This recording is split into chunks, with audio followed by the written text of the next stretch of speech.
Oh, You ready? that's I'm done. ready. You ready to go? Yep. Oh, yeah. Alan, you ready? I'll call a meeting to order. Please rise. I pledge Allegiance to the flag of the United States of America and to the republic for which it stands, one nation, under God, indivisible, with liberty and justice for all.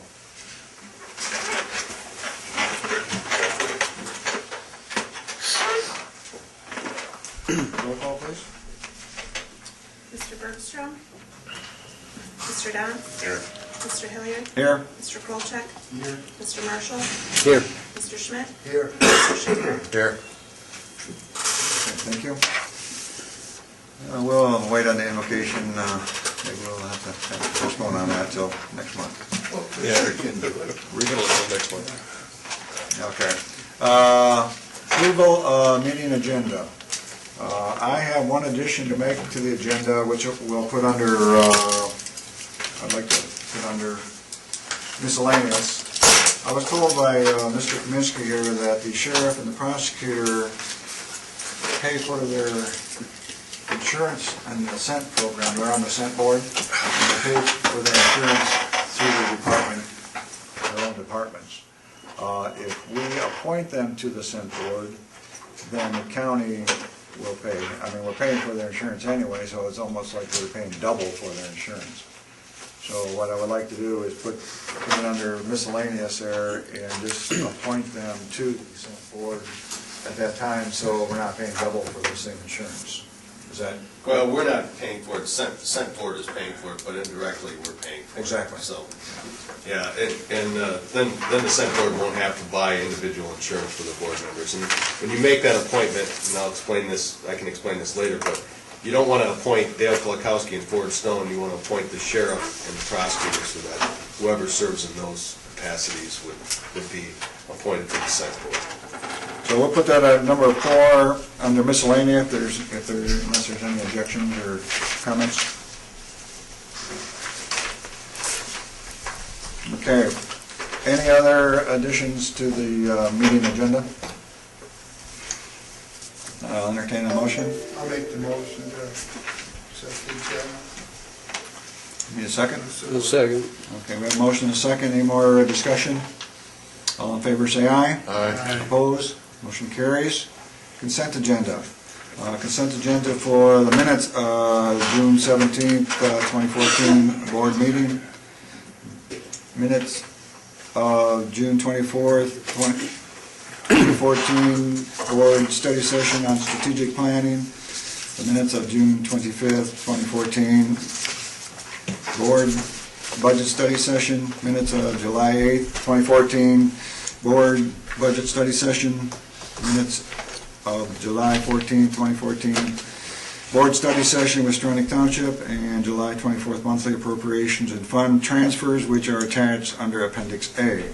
Now, D and E, July 8th and July 14th are on the table in front of you. You didn't have them in your packet. We just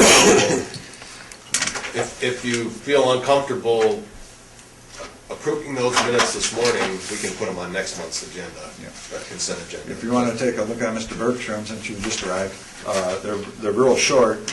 We can wait a couple minutes here, and if you have questions, we can remove those two from the consent agenda, or if you're comfortable with it, we can proceed.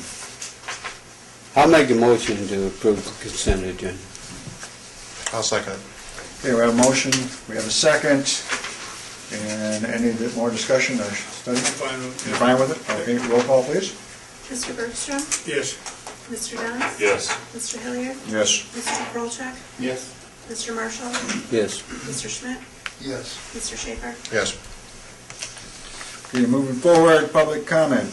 Anybody in the public wishing to speak at this time, you raise your hand, I'll point to you, you'll come up to the podium, state your name, and then you'll have 5 minutes to address the board. So where public comment is open, public comment is still open. I see none, so I'll close public comment. Excuse me. Recognitions, announcements, and correspondence. Other than A, Tom, do you have anything else? No. Okay. Mr. Falk, is Deputy Detective Doreen?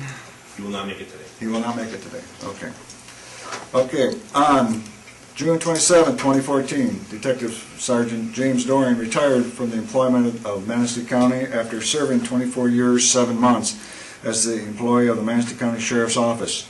At this time, the board will recognize Mr. Doreen for his years of unselfish and distinguished service to the citizens of Manistee County. And I do have an envelope for him. His gift has not arrived yet, so I'll turn this over to Tom, and then we'll make sure he gets it. So. Treasurer's report. Good morning. Good morning. You should all have your report there in front of you. I just have a couple of things that I want to inform you about. The properties that we foreclosed on this year, the state has the first right of refusal. They were not interested in any of them. The local units have the second right of refusal, and none of the local units responded in the time constraints which I gave them, which was by June 30th, nor did they respond within the deadline mandated by the state, which is always the first Tuesday in July. And after the first Tuesday in July, the absolute title vests in the name of the foreclosing governmental unit, which is, in this case, the Manistee County Treasurer. However, after the deadlines, I was approached by 2 different townships asking to take one parcel in each township, and I'm going to, based on what I found out from other counties, I haven't heard it back from the state yet, but I'm going to have to deny them giving them those parcels. And they can either buy them at the auction, they can wait, and if they don't sell in the auction, they can get them in the second auction, and if they don't sell in the second auction, they can have them for nothing. You know, the one probably won't sell in the first auction, and then it will go to the second auction, which is no minimum bid. The other parcel will definitely sell in the first auction. It's a very valuable parcel of property, and the township that wants that said that they will probably appeal my decision if I decide not to give it to them. And I don't know what the process is there at this point, because I've never dealt with that yet. You know, they have to have a specific purpose for taking the property. They can't just take it because they see it as a valuable piece of property and they want to use it. They have to have a plan for it. It has to be used for a public purpose. And at this point, they don't have any plan. They haven't presented me with any kind of a plan. It's beyond the deadline, and I guess I'm not going to set that precedent where I you know, it's just, it could cause too much grief in the future for me to set that precedent and give it to them after the deadline. They were informed if they would have gone beyond the deadline that I'd given them, but still been within the state mandated deadline, I would have done it. But at this point, I'm not going to go there. So,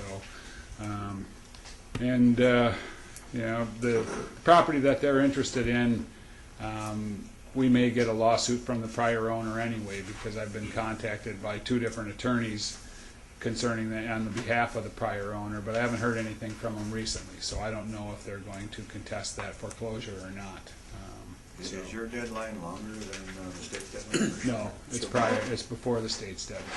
No. My deadline was June 30th. The state's deadline this year was July 3rd. It's always I think it was July 3rd. I attached the stuff from the state's calendar, which shows that July 3rd was the deadline for governmental agencies to exercise their right of refusal for 2014 tax foreclosed parcels.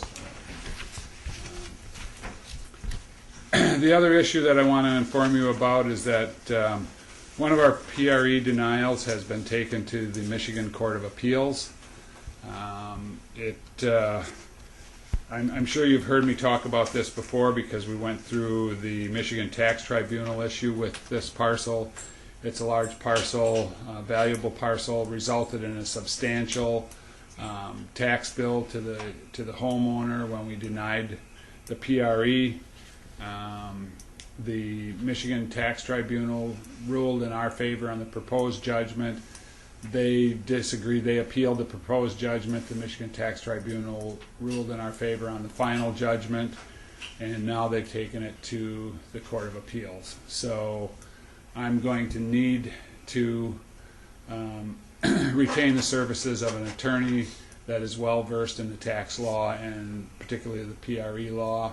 I've been informed by other counties that when you go to the Court of Appeals, you need to have very good legal counsel that is familiar with the PRE laws and familiar with the Court of Appeals, because they've lost when they didn't have competent legal counsel. So that's something that I'm going to need to do. The attorneys for the other side have approached me actually just yesterday to settle this case, telling me that I can settle it. I don't believe I have the authority to settle it. It's this money that was in the tax bill goes to the state education fund, and I don't think that I have the authority to give away the state education fund money to anyone.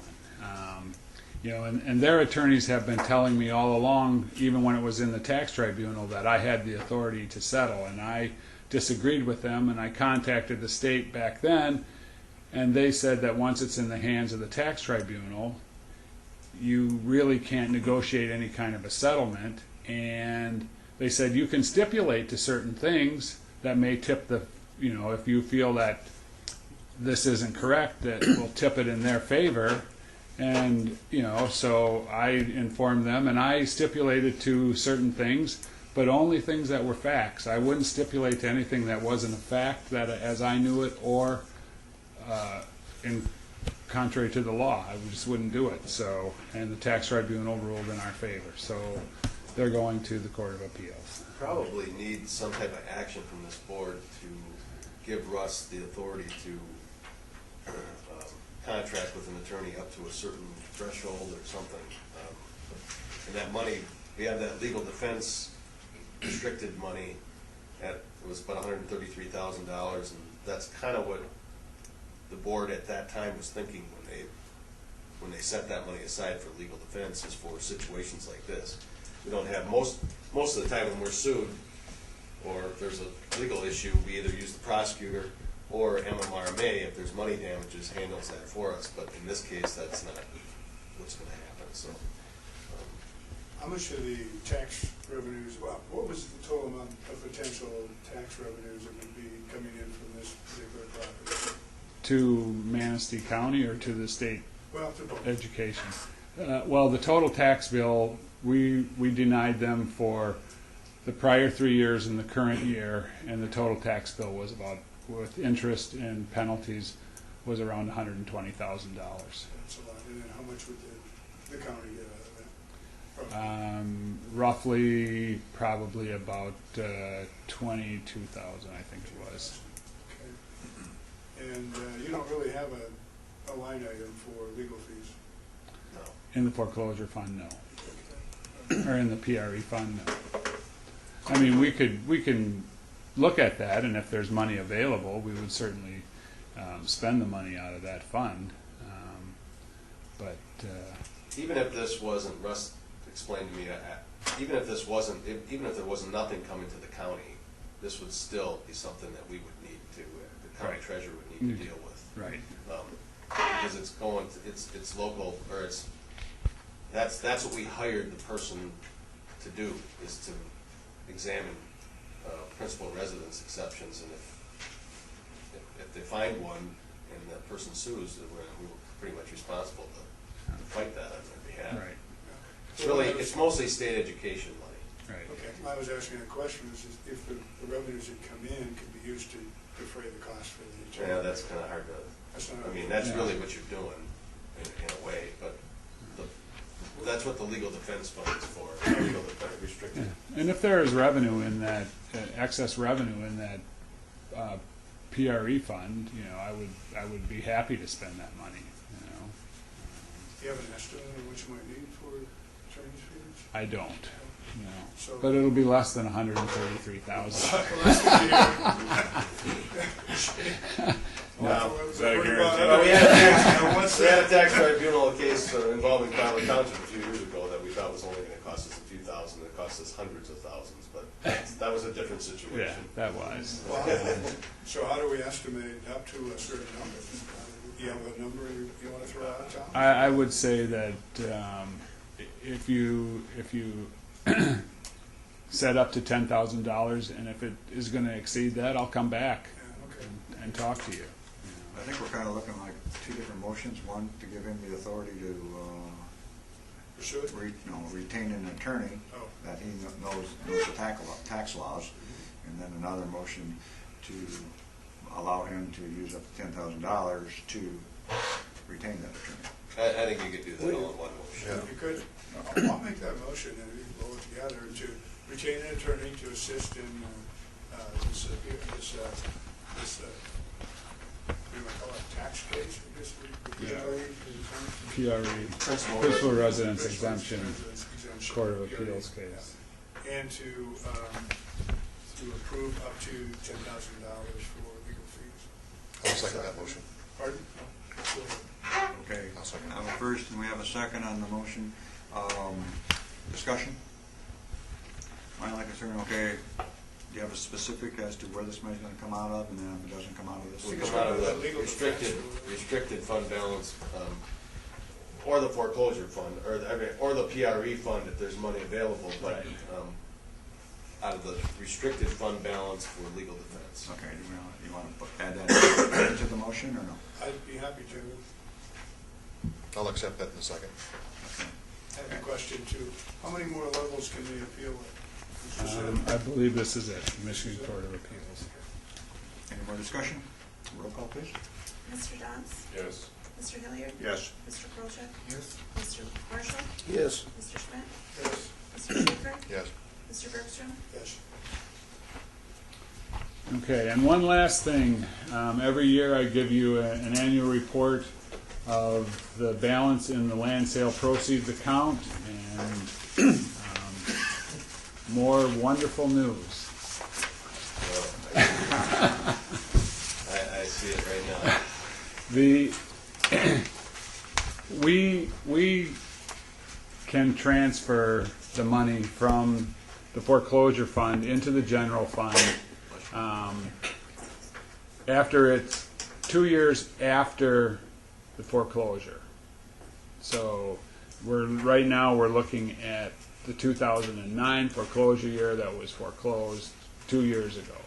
And so, and when I go through this process, the excess funds for that year are a negative $21,130. Oh, it's negative. I wasn't even looking at the negative part. Yeah, I saw Don't that. spend it all See, in all one time. negative. Well, there's that's more of a problem. That is not a $21,000 problem. That's an $80-some thousand problem. $87,000 problem, because in our budget, when we did the addition to the jail, we borrowed the money from ourselves. Now, you do have some choices here you could make, but you borrowed the money from yourselves out of your tax revolving fund, I believe, right? Right, And that was $1 million, I think. I think it was right. exactly. It was $1 million. And you were going to pay that back over 15 years at $66,667, and that's what I have budgeted. But I also have budgeted on the revenue side that a transfer in from the foreclosure fund to the general fund to pay to cover that from this fund. In the last 2 years, you were able to, or last maybe 3 years, you were able to use that money, and the net effect of your loan back to your tax revolving fund was 0. And that's the way I have it budgeted. I have revenue of $66,000 coming from this fund, and expense of $66,000 coming from this fund. And Russ is saying we actually owe the fund $21,000, correct? But that's only through up to 2 years ago, and only for this year. For this year in 2009. But there is money in the fund. there's cash in that fund in excess of $200,000. So we can still transfer the money. What this report is I'm required by the state to give you this report to tell you if there was any excess funds for this year. For this year that we foreclosed in 2011. So we may have a problem a couple of years from now. Right. We, I jumped to conclusions. for this year, there was no excess funds to transfer. But there is still money available in that fund. We can transfer that money to the general fund to cover that payment. You know, There's about 200,000 in there? there's about $200,000. There's an excess of $200,000. So that was just a heart check, huh? Right. This thing I took my- So do we have to transfer just the 21,000 or the 21,000 plus the 66? No, you don't have to transfer the 21,000 No, I- because there's, you know, that foreclosure fund is, it makes itself whole. So if you have excess dollars in there one year and then the next year you wind up in the hole, as long as you still have money in there, you don't have to transfer anything in there. So, Let me rephrase my question then. So if we had 200,000 in it, right. do we now have 180 or 140 because of the, or 130? Well, In other if words, we the have 21 plus 200,000 66? Well, I kind of confused the issue because Yeah, I you was did. referring to the budget and the general fund because I jumped to conclusions before I let Russ finish. And I was thinking it was going to affect our general fund for next year, and it's not. It's not. It's So, not. so forget about everything So I no, said. we do not have to transfer the $21,000 into this fund. It's just that in this one year, the snapshot of this one year, we lost $21,000 in that fund. But in prior years and in subsequent years, we've earned more money, and so the foreclosure fund still has a healthy balance in it. And we can transfer that money to the general fund in order to make that jail loan payment. If you look at about the middle of that page, it's on the last page of Russ's report, you see that 66,667 says prior year transfers. That's what I was referring to. I was thinking that Russ was telling us that the money that would pay off your loan, or pay the next year's loan, wasn't there, and that's not what he was saying. What you're thinking, you're saying you got this account where you handle these funds, and sometimes it's positive, sometimes it's negative, but it's just because it's a formality, you gotta report to the state. And it's always You got been, funds to Right. balance this out. right, and it's always been positive until this year. I think maybe one other year it was negative, but that was when we had very few foreclosures and we still had expenses in there. Just in this one year, we were in the negative. Now, if we wouldn't have had to transfer the money to pay the jail loan payment last year, then we would have been in the black. But, you know, The state doesn't get a percentage of this if there's an excess. no.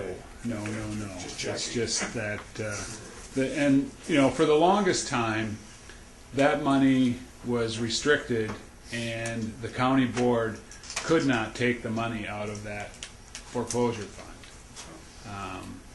without the approval from the county treasurer. And there have been lawsuits to that effect, and the county treasurer has always prevailed.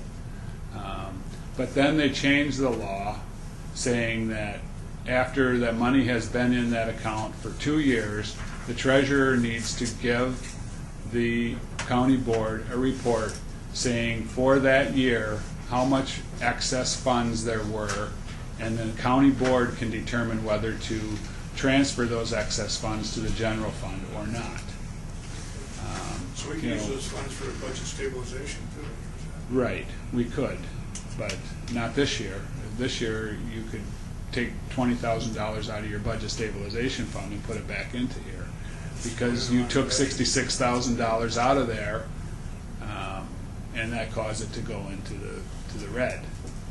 But, In a sense, we're doing that this year.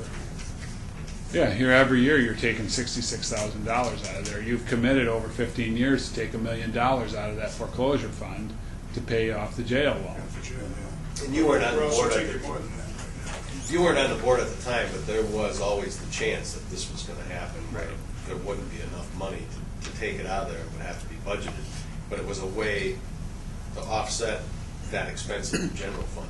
And it's worked so far, but down the road, it could become a problem, depending on, I mean, guess it depends on foreclosures, right? It was a creative way to finance the addition at the jail. You know, we didn't, you know, Tom and I worked together to come up with a plan where we wouldn't have to go out and borrow the money and pay, you know, a bond attorney and pay a financial advisor thousands and thousands of dollars and then pay interest on the loan.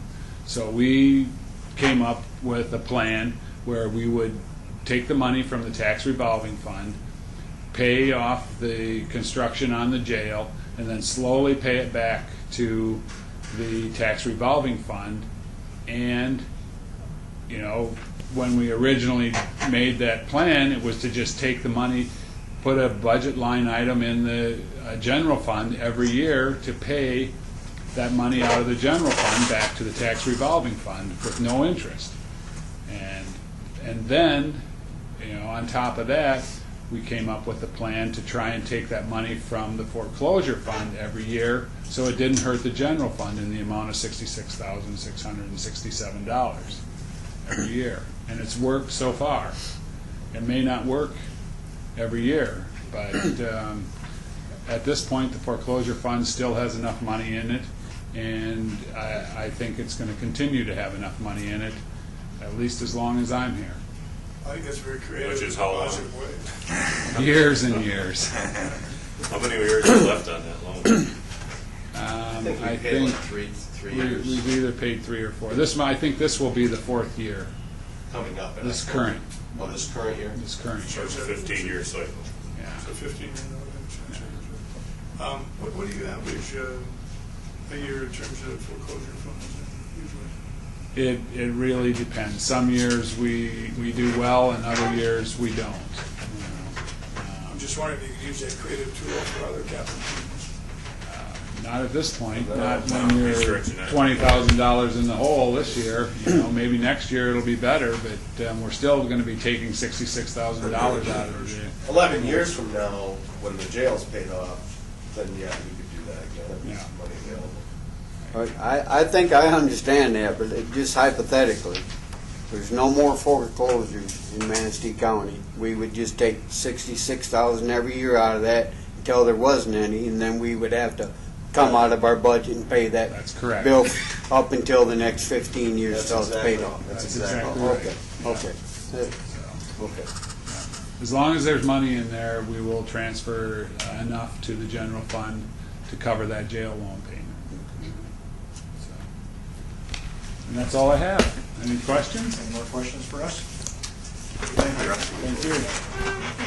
Moving on to committee reports, finance report. Okay, let's see here.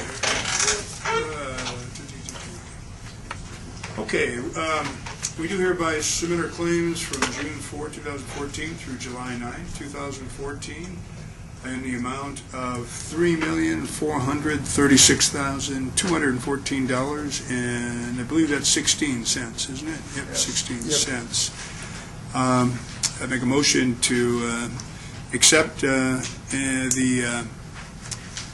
claims and to pay them and record them. Okay, we have a motion. We have a I'll second. second it. A motion and a second. Any more discussion? Hearing none, roll call, please. Mr. Hilliard? Yes. Mr. Krolchak? Yes. Mr. Marshall? Yes. Mr. Schmidt? Yes. Mr. Schaefer? Yes. Mr. Bergstrom? Yes. Mr. Downs? Yes. Move on with Ways and Means. Sure, be happy to. Thank you. Okay. Okay, the Ways and Means Committee met on Wednesday, July 9th, 2014 at 10 a.m. in the council chambers. We have already dealt with the finance report, so we'll move on to the next action item. Mr. Kolchak recommended that, I've taken that. Sorry. Mr. Schmidt recommended approving the payment of unused accumulated vacation, personal, and sick hours to James Doring in the amount of $5,645.17 to be paid from the separation fund. No alternative recommendation was proposed, and we've seen these before. It is pretty much something that's been set up by the administration for personnel, especially when they're retiring or leaving for another position. I'll make the motion to approve the amount of $5,645.17 for Mr. Doring to become out of the separation fund. I'll second that. Okay, a motion and a second. Any more discussion? Roll call, please. Mr. Krolchek? Yes. Mr. Marshall? Yes. Mr. Schmidt? Yes. Mr. Schaefer? Yes. Mr. Bergstrom? Yes. Mr. Dunn? Yes. Mr. Hilliard? Yes. Next action item was Mr. Schmidt recommended approving the payment of 50%, which is $541.04, of invoice 24738 to Quinn Evans Architects for their attendance at the June 11, 2014 study session regarding the library project, with the same being paid from the Capital Improvement Fund and the remaining 50% of the invoice being paid by the Manistee County Library. An alternative recommendation was proposed, and I'll make that motion to approve the payment of $541.04 to Quinn Evans Architects. I'll second it. We have a motion and support. Any more discussion? Actually, I was curious, when they were contracted, at some point, someone knew that there was going to be some type of public meetings involved there. Just out of the blue, all of a sudden, they want to charge for that time, I guess, that they give us that tour. Well, I happened to be at the library board meeting when this was brought up, and it's not necessary because of that meeting, it's because they made more trips up here than they had initially planned. And in the contract that they signed with the library, they said that there's a contingency in there if their trips and stuff like that over-exceed what they have agreed to, they have the right to come back to be reimbursed for those extra trips. And it's not because of that meeting, it's because of the extra trips they have made up here.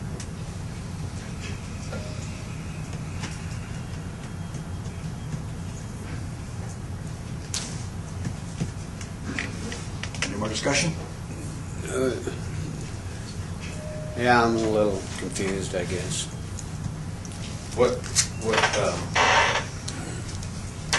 The library contracted with, this is not our contract, this is the library's contract.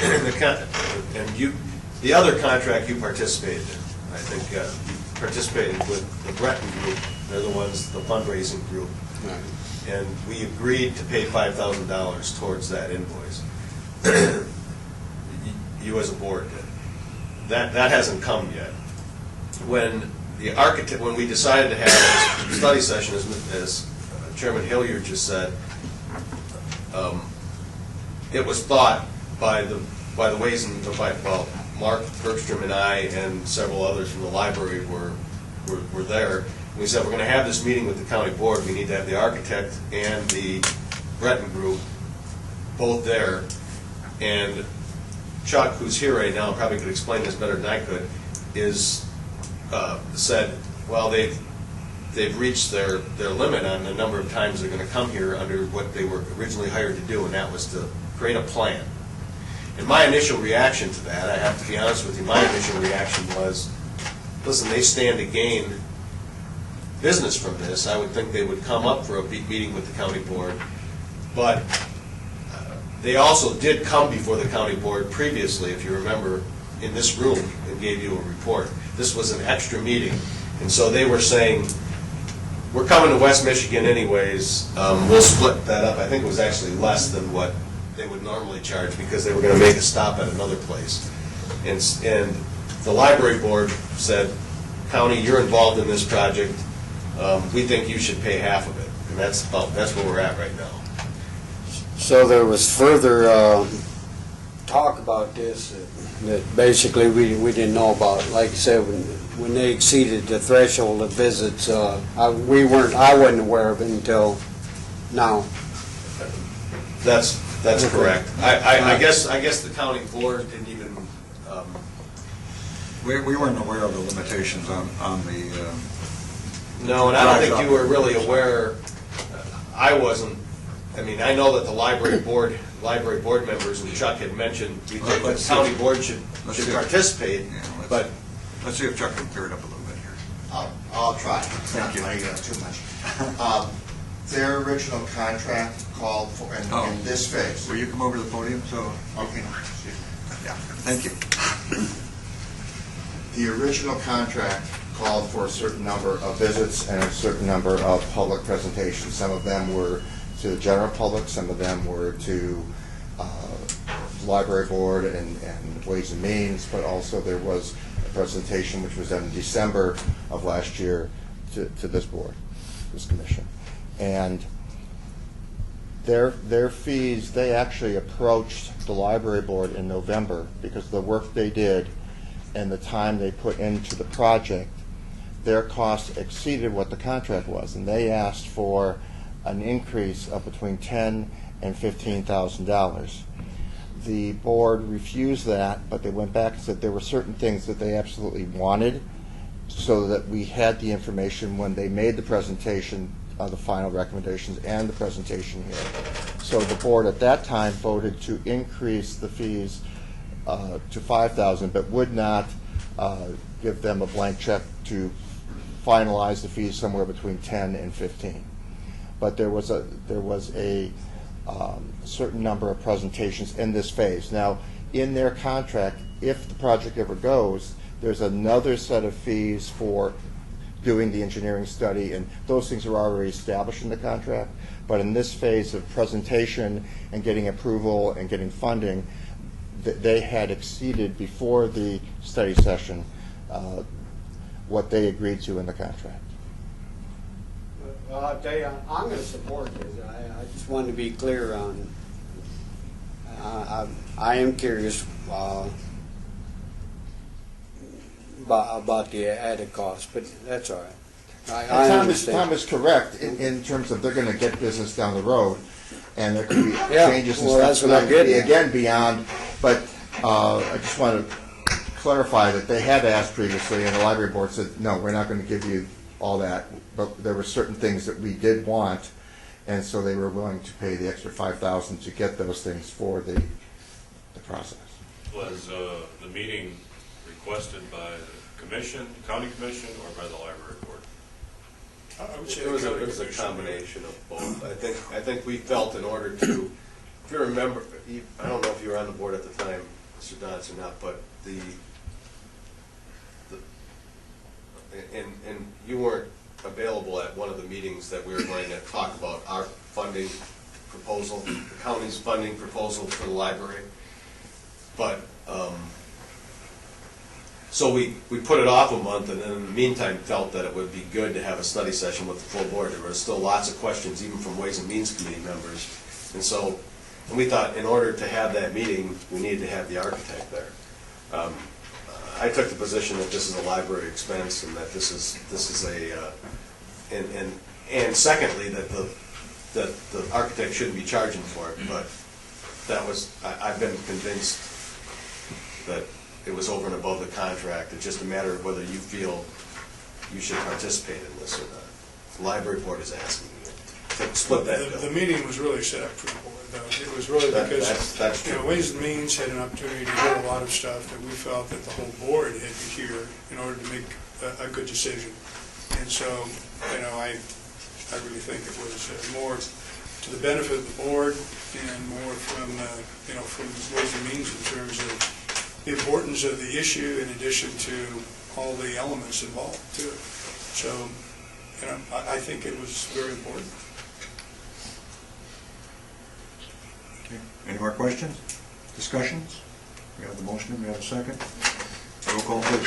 Mr. Marshall? Yes. Mr. Schmidt? Yes. Mr. Schaefer? Yes. Mr. Bergstrom? Yes. Mr. Downs? Yes. Mr. Hilliard? Yes. Mr. Krolcheck? Yes.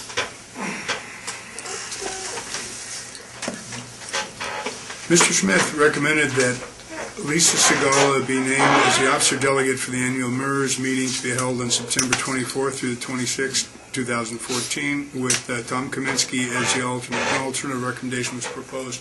Well, this was actually a recommendation from Tom because Lisa works so closely with MERS. It just made good sense. So, and Tom is alternate if something should pop up. Will you be attending that, Tom, or not? I may or may not, it just depends on what's going on. But it's good that we have somebody there and Lisa. We budget, the county board budgets each year to send the officer delegate and the employee delegate. The officer delegate is selected and alternate is selected by the county board. The employee delegate and alternate is selected by a vote of the employees. And so the county board has no say in that matter. And so whoever the employees vote in will be allowed to go, or the alternate, one or the other, and we budget for 2 people. So that does not come out of any particular departmental budget. So if Lisa goes, it's paid for from somewhere other than our budget. If I feel that I should go, I would have to pay for it out of my departmental budget. So that's how that works. And so every year, just what it does is it gives the delegates voting rights to select board members and some other types of voting rights that they have at the annual meeting, which is important. It is, yeah, I agree. Well, I'll make the motion to approve naming Lisa Segal as the officer delegate for the annual MERS meeting to be held September 24th through the 26th. I'll second that. A motion and a second. Any more discussion? All in favor, say aye. Aye. Opposed? Motion carries. Okay, the next item was Mr. Schmidt recommended approving the agreement for substance use disorder services. Should they have substance abuse disorder services or substance use disorder services, SUD, coordination between Northern Michigan Regional Entity and Manistee County, and authorizing the county board to sign the agreement. No alternative recommendation was proposed. Want to talk a little about that? I'll second it, and then you can ask questions. All right, I'll make the motion to approve the agreement for substance use disorder services. Okay, discussion? Okay. Who does all the paperwork now that this NIMS, excuse me, that this NIMS is going away, basically? Okay, maybe you should back up a little. Tom can help me out on this a little bit. We always give, half of our liquor tax to substance abuse, Right. which was NIMSAS. Because now we're just redirecting that money that's going to the regional. Because as October 1st, NIMSAS won't exist in its form today. They're going to be a private 501c, which we will not have a member on that board. So now we're just redirecting the money to the regional, and they're going to provide the substance abuse services. And where is this regional It's going to be 21 located at? It's 21 counties from 55 north, and it includes 5 mental health organizations. Central Wellness Network is... Central Wellness is one of them. Okay, so each one will do their own paperwork, I guess? That's where I'm lost in it. Everyone's got the same agreement that are sending to the county. So we won't be sending our money, which is about $75,000 a year, somewhere between 50 and 75, it varies every year. We won't be sending it to NEMSIS anymore. We'll be sending it to this regional entity, which is, in my mind, the same thing, but... It is. Where is the regional It's going to be controlled more entity? by mental health organizations, Yes. is I guess the benefit of it. This is a change that the state of Michigan made. Right. It's formed by the state of Michigan, and we have 5 central wellness or mental health networks in this entity, okay, and the money's going to go into the 5 networks. We're not sure what happens, we're not sure what happens if you say no to this contract. If you say no to this contract, more than likely, we kind of feel the state will probably come in and say, this is what you will do. So, I think every county has to approve this, right? It's sort of like an Yes. official document transferring this. It's more of a, Well, no, I agree with it. It's- I'm just trying to understand it. When everyone says we send it into regional, where's regional? Yeah. Do you send it to 945 South Street, Traverse City, or do you send it to, down here in Yeah. Fowler Township? Actually, it's going to Where are you Petoskey. sending this money to? That's all I'm asking. Yeah. No, I agree with you. The original office is Sure in of that, Petoskey. yeah. The original office is in Petoskey. Yeah, I'm on the regional board also. It's hard to keep track of all this. I mean, that's why I warned you last year, you're gonna look at it, or last month, and you got a resolution coming that was very similar to the one last month, just a different organization. Okay. This is what I was talking about. All right, any more discussion? Roll call, please. Mr. Schmidt? Yes. Mr. Schaefer? Yes. Mr. Bergstrom? Yes. Mr. Downs? Yes. Mr. Hilliard? Yes. Mr. Kolchak? Yes. Mr. Marshall? Yes.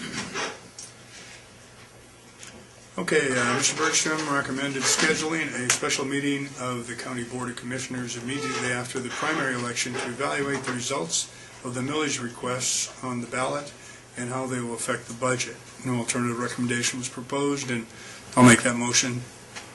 Okay. Do you have a second? I'll second it. Okay, I have a second. Discussion. What should be brought up, why you want the special one. Exactly. Okay, what's happened here is you have two county millages on your ballot. One is a renewal, the dial-a-ride millage is a renewal.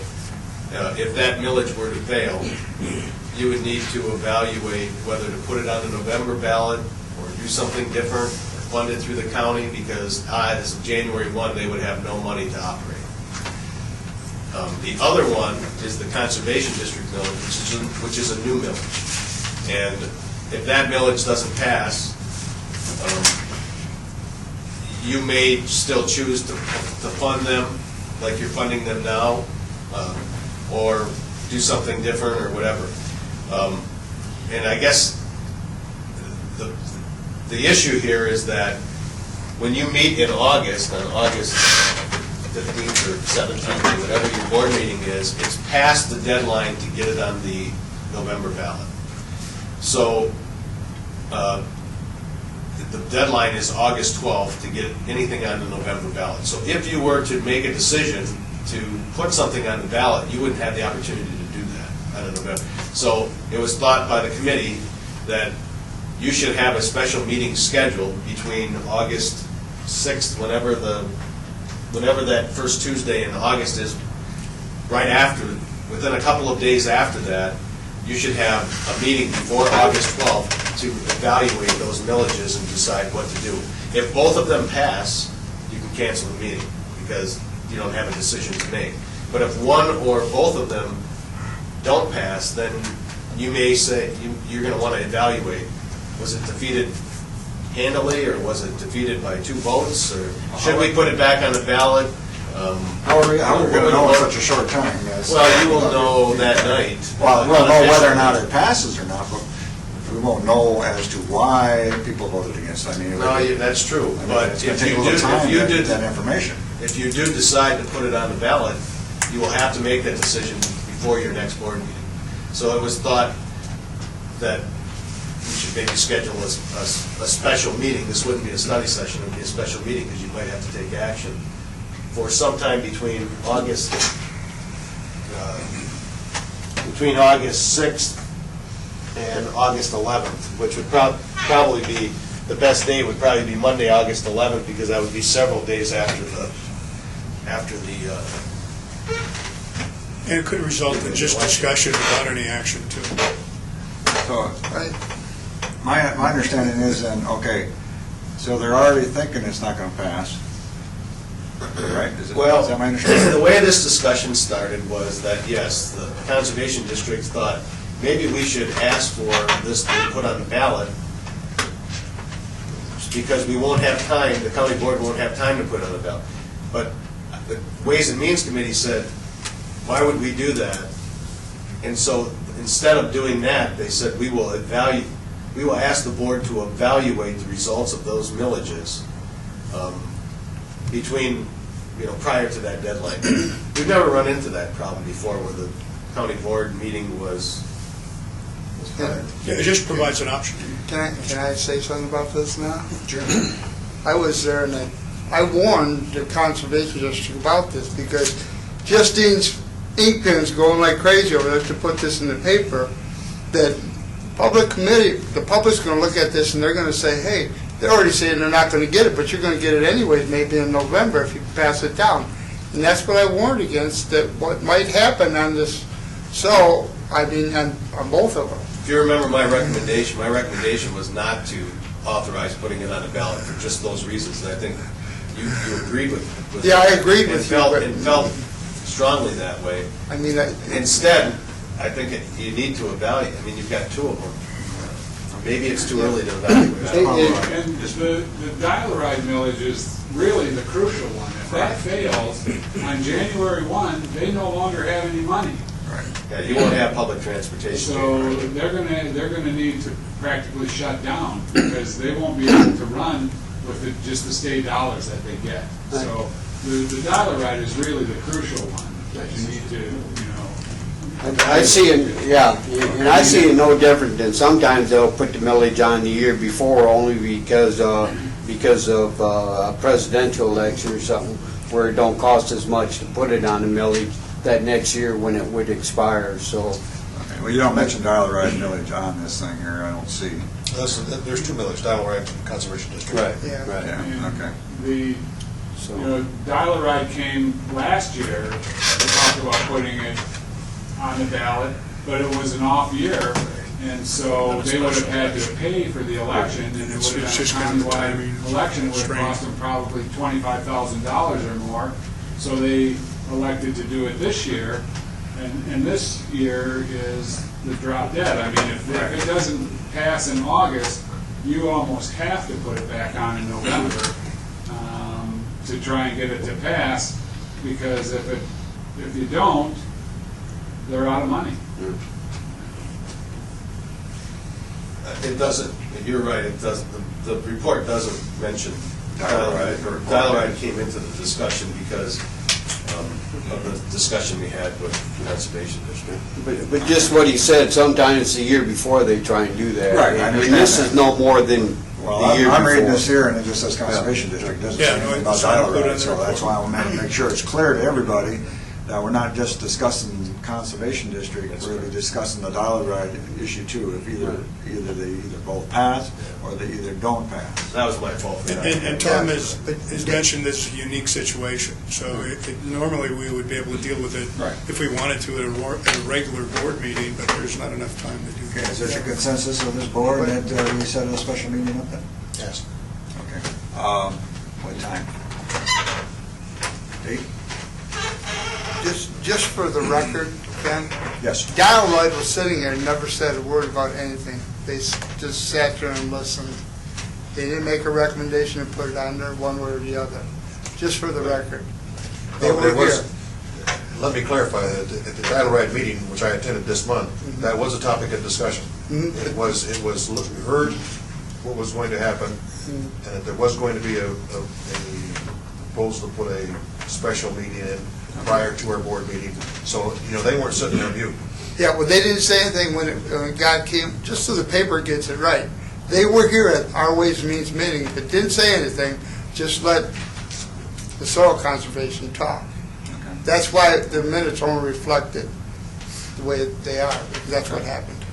I would recommend that you meet on either Thursday, August 7th, Friday, August 8th, or Monday, August 11th. Wednesday, August 6th is, we'll barely know what the results are unofficially by then. 7th, 8th, or the 11th. Let's see here. Any one of the three work for me. Any one of the three work for you? Any one of the three, it looks like works for me also. What did you say? August 7th, 8th, or 11th. Eighth. August 11th at Friday, 9 o'clock? Which one? August 11th at 9 o'clock? Uh, Because we all have airport board meetings anyway, so we have to free up at 20 anyway. August 11th, 9 o'clock, work for everybody? How long would we be meeting? We might meet for a couple minutes, we might meet for a couple hours. Well, we have a- We won't know until we find out if the millage is passed or not. Yeah, okay, we got a regional summit committee meeting on the 8th at 10 a.m. think we were talking about the 11th. We're talking about the We're looking at the 11th. 11th. Monday. Oh, okay, well, yeah, we got an airport board meeting. What time's that? 10 a.m., 10 a.m. to noon. Afternoon is wide open for me, I think. Brooke, you'd have to be at that too. 1 o'clock on the 11th? Gentlemen? Sure, yeah. Okay. I think you need a motion to that effect to set a special meeting to evaluate county millage issues. I'll make a Yeah, we need motion to specific- evaluate county millage issues on August 11th at 1 p.m. Have a motion, do I have a second? Second that. Okay, a motion and a second. All in favor, say aye. Aye. Opposed? Motion carries.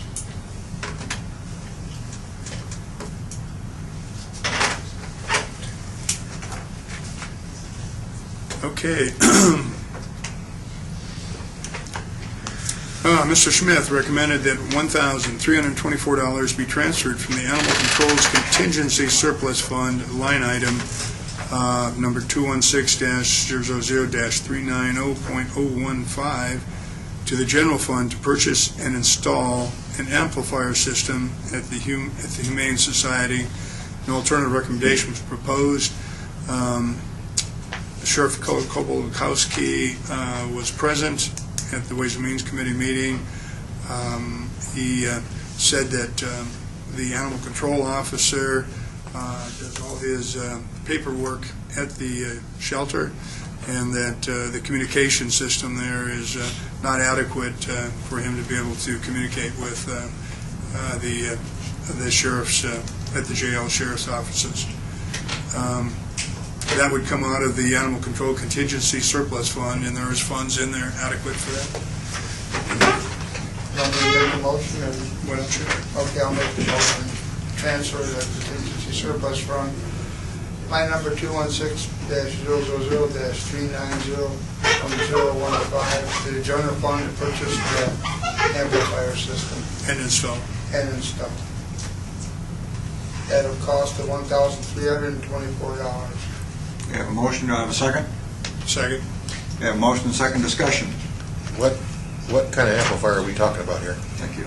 I knew you were going to ask that question, because when I read it, I didn't know they were talking about an amplifier system. The way the sheriff explained it, it's a piece of computer equipment that allows them to connect to the sheriff's office. The sheriff, the connection between the animal control and the sheriff's office is very poor currently, for one reason or another. And he wants the animal control officer at the pound or on the road.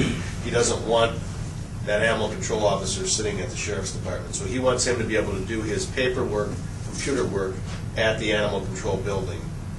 And so I guess they call it an amplifier Yeah, system. it's for their computer system. He has very poor internet access out at the animal control office, and so they tried to hook him to the sheriff's department, from the animal control to the sheriff's department, so he could access their server. But the signal between the two is weak. So this piece of equipment will just amplify the signal between the sheriff's department and animal control, so he can access their server, he can use the internet, he can get email. If we want to send him an email now, and we send him lots of emails from my office, because we sell the dog licenses, it goes to his email at the sheriff's department, and then if he doesn't go there for 2 days, he never gets it.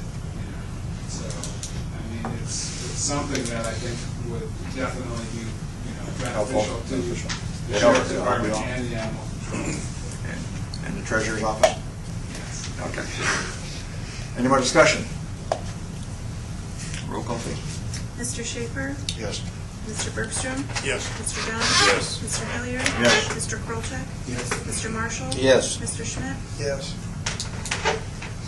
Okay, that is a sum total of action items. You can look through the report there if anyone has any questions on any of the items not requiring action. We certainly can discuss those.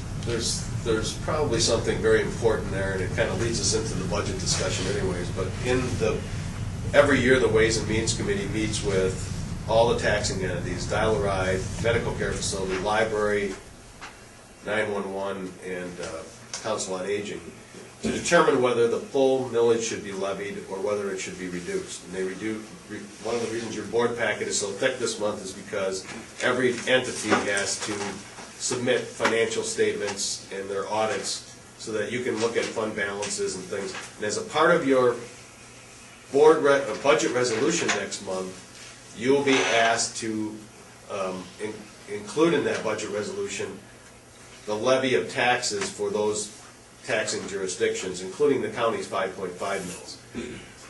Every single taxing jurisdiction currently is levied at the full amount voted in by the public, except for 911, what has been reduced from 1 mil, which was voted by the public, down to 0.8 mils for the last 2 or 3 years. And that's because their fund balance has been rather large, and they agreed that they can live on 0.8 mils. The sheriff was at the committee meeting this month and requested, for a couple of reasons, that be increased for a year or two back up to 1 mil. And the committee is recommending that be increased. Even though it's not an action item today, it's an action item in your budget resolution. So you really need to have discussion on that and decide whether or not you are in favor of doing that. And the reason behind it, if I remember right, is to be able to buy some additional equipment, which needs to be replaced regularly by the 911 board. And also there's the possibility of a contract for services being negotiated between 211 and 911 for 211 to provide services to the 911 board, and they want to be able to pay for that. Though some of those services, I don't remember all of them that he mentioned, but one of them is to promote the WEN system. We are getting very few people signed up on the WEN system, which is the emergency alert system or whatever that you get on your cell phone when there's a thunderstorm, a tornado warning or whatever. And that's just one of them, though. Mr. Esposito is here. He can probably add to that and tell me whether or not I was correct in what I said, but the sheriff requested that be increased. So you would actually be increasing millage by 0.2 mils, which was approved by the public, but for the last 2 years, all of us as taxpayers have been paying 0.8 mils for 911 rather than 1 mil. The only thing I didn't see in all that was letters of support from 211 and the 911 boards. I mean, the sheriff come up and talked about all this collaboration with the boards and needed that millage, but I didn't see anything from either of the boards saying, yes, this is a program that will work or can work. In other words, I only heard the sheriff say, do it, but I never seen the 911 and 211 come up and say anything. And I have no idea, Mr. Esposito or Mr. Schaefer could probably tell you whether or not there has been any discussion or what type of discussion has been held with the 911 board on these subjects, and whether they've acted to request that the full. Well, I would encourage that so we'd have more education on it. Was there discussion from the 911 board? Jim? Mr. Schaefer? I came before the board with several projects. 211 was just one of them, and we will discuss that tomorrow. We'll have a presentation by 211, and it's something we're exploring for this 1 year. If we can enter into a contract for services from 211. We need some of the money to do that, but we will have a presentation tomorrow. But neither 211 nor 911 have voted or any other thing on this proposal? Not yet. Well, we have other big projects in the wind as well, that if the committee should recall, I talked about.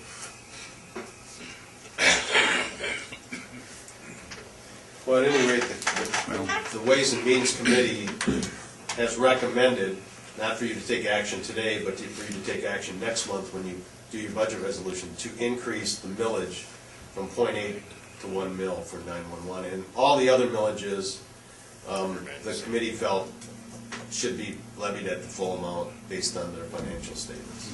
Well, all of the boards should have met by then and have voted on whether or not they want to do this? We would have met freely, but we had a week delay in our, on our one meeting. Yeah, but I'm also talking United Way, they're involved with 211, they're right in the middle of this thing, I would think. United Way only acts as the fiduciary, they have no say over what 211 does. 211 has their own action board.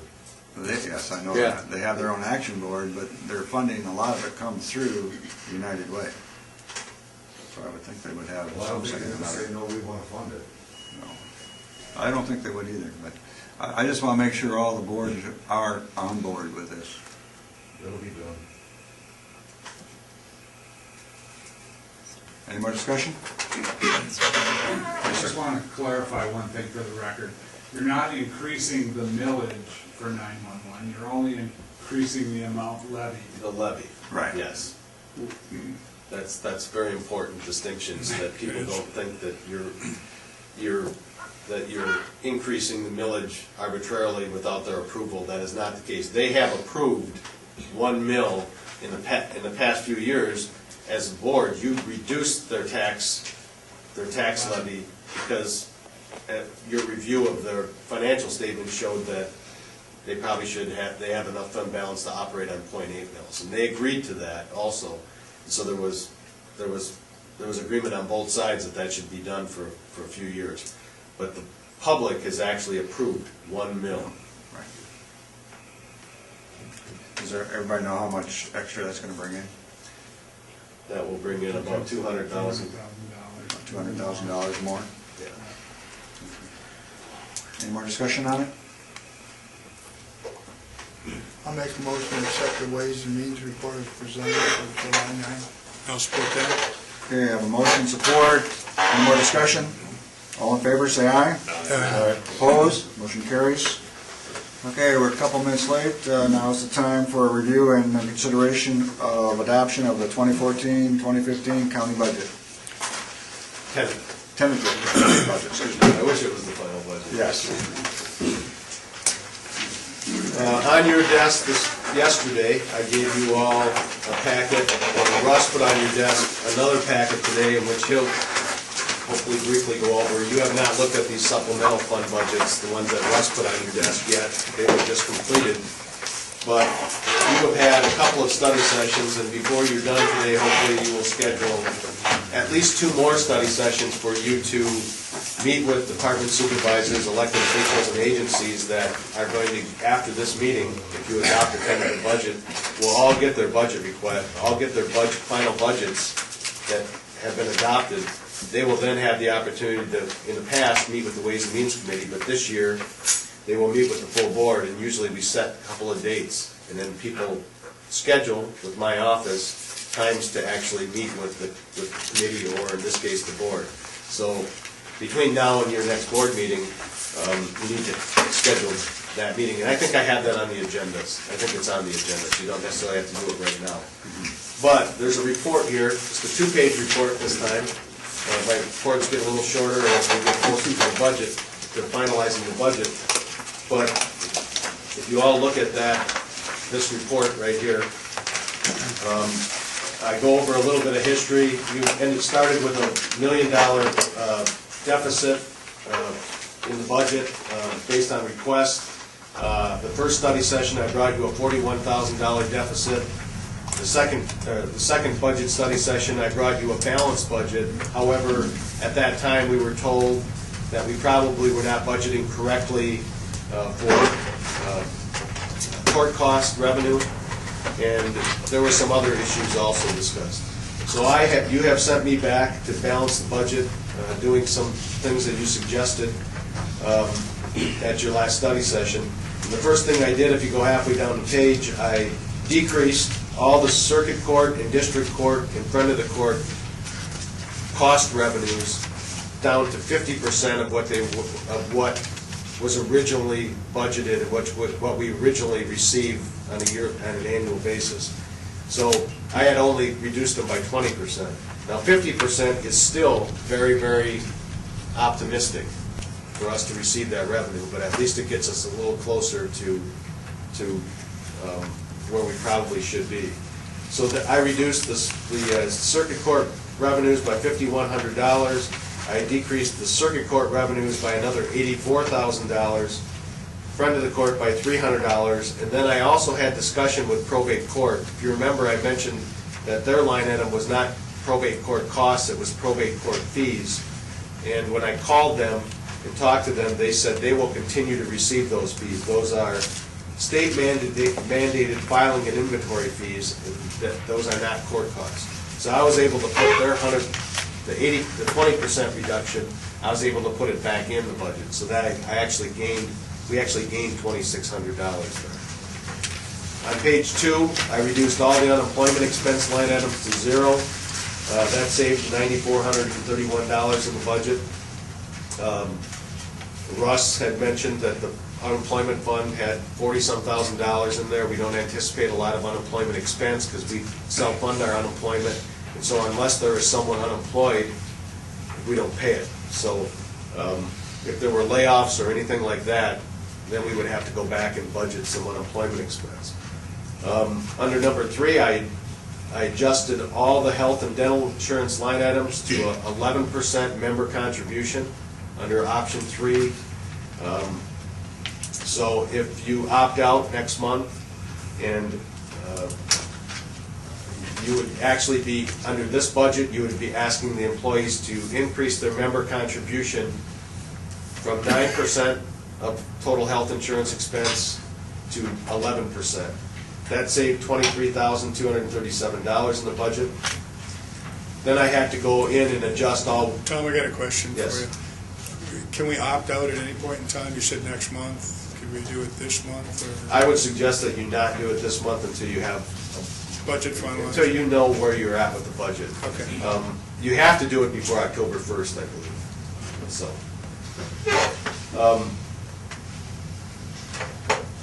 I adjusted all the revenues affected by the wage and fringe benefit changes because if you reduced health insurance, then that's less than the library, not the library, that's less than that what the courts will be paying, will be receiving in reimbursement from the courts, from Benzie County. So that came to roughly $4,000. Then I increased, and I'm glad Chuck is here, Jim, because I increased the personnel administration fees that we charge to the library and to 911 by 2%, from 3% to 5%. This is based on discussion that you had at your last meeting. That will bring in an additional $31,000 roughly, which means that the library and 911 roughly, one probably pays a little bit more than the other, will have about $15,000 each in extra expense next year if we increase those fees. And Tom, if they were to take that outside, the cost would be substantial. I still don't think either one of them could do it anywhere near for what we do it, and all the services that are provided. And there's a lot of free services that are provided too. I mentioned that, with the library, we don't charge for legal expense when we negotiate. We don't charge for the landmark gifts that we provide to retirees and to people that reach certain years of service. Those are all, that's kind of a fairly small thing, but it still can add up to, several $100s a year.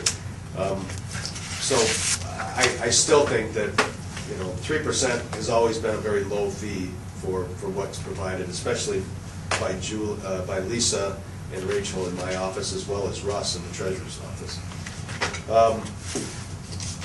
We actually reduced the transfer out to the recycling fund. When Russ went in, and he'll explain some of this with the supplemental fund budgets, when he went in and looked at the recycling fund budget and what was being projected by Sarah to be received from the PA 69 fees at $18, or even at $13, there were, if you remember at the recycling meeting, those of you on the recycling committee, she couldn't figure out why the number of parcels weren't matching up to the number of payments. Well, she wasn't including delinquents in there, and so there's actually more revenue projected at $13 per parcel than what we initially had in the budget. So we feel that Russ feels, after looking at that budget, that we can that if you raise the fee from $13 to $18, that our actual supplement or subsidy, the amount we subsidize in the budget can actually be decreased by $5,000 from 20 to 15,000. That's an estimate. And then I went through, after that, I also looked at, and with Russ's help, we pay about it's right here, we pay $171,590 per year until about 2020 or 25. I can't remember which date it is. That's 172, not 172. 172. You said 171? No, the actual That's the bottom payment number. next year will be $171,590. If you look at number 7 at the bottom of that paragraph, actual Oh, payment. yeah, gotcha, yeah.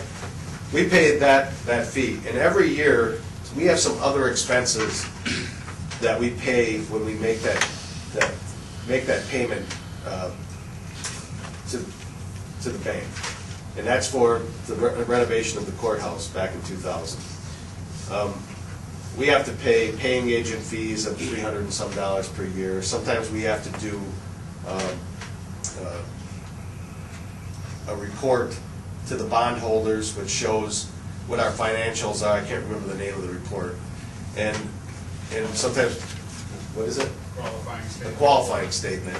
And so we have to pay for some of those things. So every year I usually budget $1,000 or $2,000 more than what our payment actually is. Those expenses have not been as high as I anticipated over the last few years. So we looked at the fund balance in the building authority payment fund, debt fund, and determined that we could actually reduce that by about $5,590 this year. The reason it's $5,590 is because I took out what was extra being applied this year plus another $5,000. I can't remember exactly how that came out, but I think I rounded some numbers off actually. So we're actually reducing that and using that fund balance in that fund. Then the last thing I did is I just started going through every departmental budget and reducing some of their operating expenses. Some of them it won't matter much to. Some of them, were $100 or $200. And as you go through the entire budget, I found $26,460 in cuts that I made. And once I did that, I ended up with revenues of $10,567,501, expenses of $10,557,598, which is a surplus of $9,903. So I actually increased the surplus that we had. If you remember, I told you had a surplus of $5,000 some odd dollars. $600.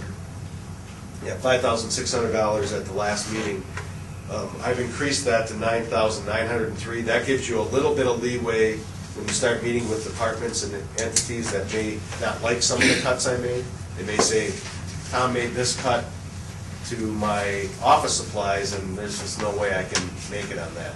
I tried not to do that too much, but there's probably, like every year, going to be some people that are going to say, we need this money for this reason or for one reason or another. The other option you have is that this cut, or this $9,903, is about a little less than half of the adjusted health and dental line items, and I'm just going to make a pitch on behalf of the employees that going from 9 to 11% with no increase is just setting the employees back every year. And so I'm making a pitch that you might want to consider changing that. I would think that we could probably find enough money in the budget to actually reduce that to 10%, but I know every employee would like to see it stay at 9. There is no money in here for any wage increases other than the $9,903 that you see there. And so that's the budget as of right now, $10,567,501, which is only a few $1,000s more than last year's budget. I have one question. At the work study session, we talked about an expense in technology of 50 grand for a website rebuild. And you said you were meeting with the individual the next day relative to those costs and equipment. What happened there? Well, we met, but the $50,000 wasn't necessarily for website. It could be used for website, but the $50,000 was for increases in our technology that we felt we didn't know what they were necessarily, but there's some things that are needed. Can you help me with this a little bit, Russ? Sure. Our technology, we've had an assessment of our operating system, of our servers, and there are some expenses we're going to need, there are some costs we're going to need to pay to get ourselves up to speed. It doesn't necessarily need a website. So I didn't touch that money at all, because we're probably going to need that and maybe some more to actually get ourselves in the places we want to be in the future. So. Well, I'm still curious as to what $50,000 is being spent for. Well, I don't think Is it equipment? Yes, it Is is. it software? And what is the, Some of the main things that they touched on in the assessment is that we actually have 4 different antivirus programs on our system right now, and with several different versions of those different antivirus programs.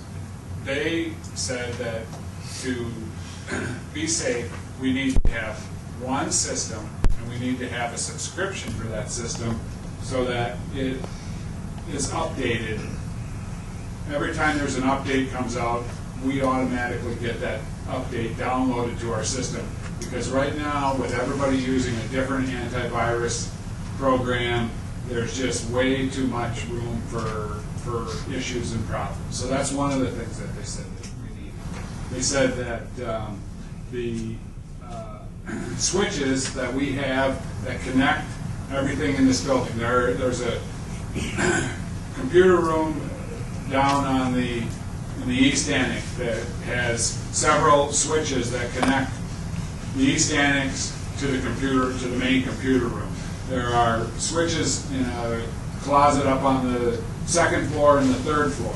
Those switches, some of them are over 10 years old, and they're very outdated, and they're going to fail. And so they recommended that those switches be replaced. They said that, I don't have the report right in front of me, but a lot of the PCs need to be replaced. They're older. We need to do some cleanup, and they said that our website was probably the least of our worries at this point. We need to have better access points for wireless in this building. We don't have any good access points. I mean, if you're down in the East Annex, in order for me to get on to the Wi-Fi with my tablet, I have to walk out into the hallway. I can't access it from my office. Jill's office had the same problem. I think they just put a wireless router in her office to give her better access, but I still don't. And that's basically a lot of points in this building are that way. Here's the plan. We can't give you a list, and nothing's going to get, we're not going to go out, if you approve this budget, we don't have the authority to go out and spend that money without your approval. So we're not going to go and buy all kinds of equipment and software and everything. You're going to be very involved in the technology committee, be very involved in that process. What we're trying to do is get some money into the budget, because I've basically been told by Greg Kahn, who did the assessment, roughly, I said, roughly, what do you think we need? He felt we're probably going to need to spend about $50,000 a year for the next 3 or 4 years to get ourselves up and running. I've always felt that we spend a lot of money on technology in this building. We really spend very little compared to what we should be spending to keep up to date on things. So the plan that we have is, we first met, Lisa, Russ, and I met with the Graycon representative. The next step now is Russ and I we're going to meet with Gordon individually, go over the report with him, and we're then going to schedule a meeting with Gordon and Graycon and Mr. Bergstrom and Mr. Schmidt to go over some things, and then from there it will probably come back to you with some recommendations. So it's going to be a process that we're going to go through to get moving on some of this kind of stuff. So we've taken step one. We've met with the Graycon representative, and I had Lisa and Russ both with me. we're moving in the right direction on it. But Russ is right, he felt, we probably have some other things much more important than a website at this point. That came out very clear. We need to do some other things. Now, I'm not saying we're in big trouble here, and I don't think Russ is either, but there's some issues that we should be taken care of. We've paid some money to get this assessment done. Let's start moving to solve some of those problems. Thank you. I got one thing to say about technology budget. We pay $44,000 just in licensing, support, and maintenance of our systems that we can't get out of those charges, just to start off with. Right. Yeah, there's a good portion of our technology budget that are maintenance contracts. And I didn't know if you knew that. software. I got the numbers right here if you want to look at them. So, that's what I have. I don't know, I think you probably should have, maybe Russ can give a brief overview of these supplemental budgets, maybe not everyone individually, but you probably should have a little bit of an overview of that. I'll just touch on some of them that really affected the general fund. And the recycling budget was the first one, and Tom had mentioned that when they did their budget request and said that we were going to need an additional $39,000 from the general fund to balance the budget in the recycling fund, at that point you decided to increase the fee from $13 to $18. When I went back and looked at that, the parcel count that they were using was not the correct parcel count. And so what that did, when I used the correct parcel count, they used the parcel count of the parcels that were paid at the township level. And not everybody pays at the township. Some of them, their taxes go delinquent, and then those are, the recycling fund is made whole from the delinquent tax revolving fund. So that wasn't the right parcel count. So when I used the right parcel count, it increased the revenue that we would be generated by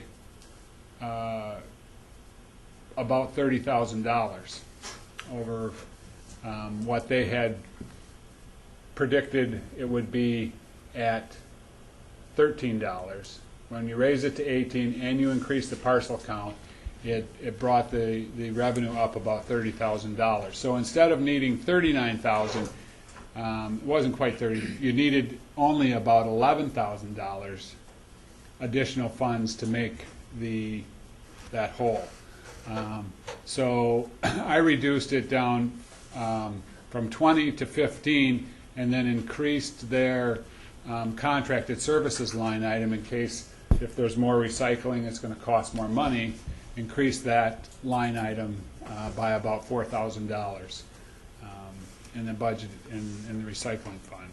So that was the reason that we were able to reduce the amount, the transfer from the general fund by $5,000. I'd like to make note that this board has not approved increasing from 13 to 18 yet. That's an item to be discussed today. That's correct. And, I mean, if you wanted to increase it back up to $20,000, you could get by with an increase from $13 to $16. $16 with the correct parcel count and a $20,000 appropriation from the general fund, and you would have a balanced budget in the recycling fund. But you will also have, instead of $9,903 in surplus in the general fund, you'll be going down to $4,903.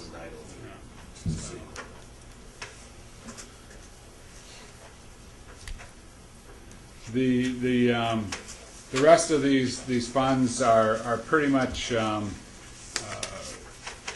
just things. The health insurance fund, I was able to. I mean, that's actually a little bit less this year than it was last year, and that's because of the things that we've been doing in the administrator's office to reduce some of those costs.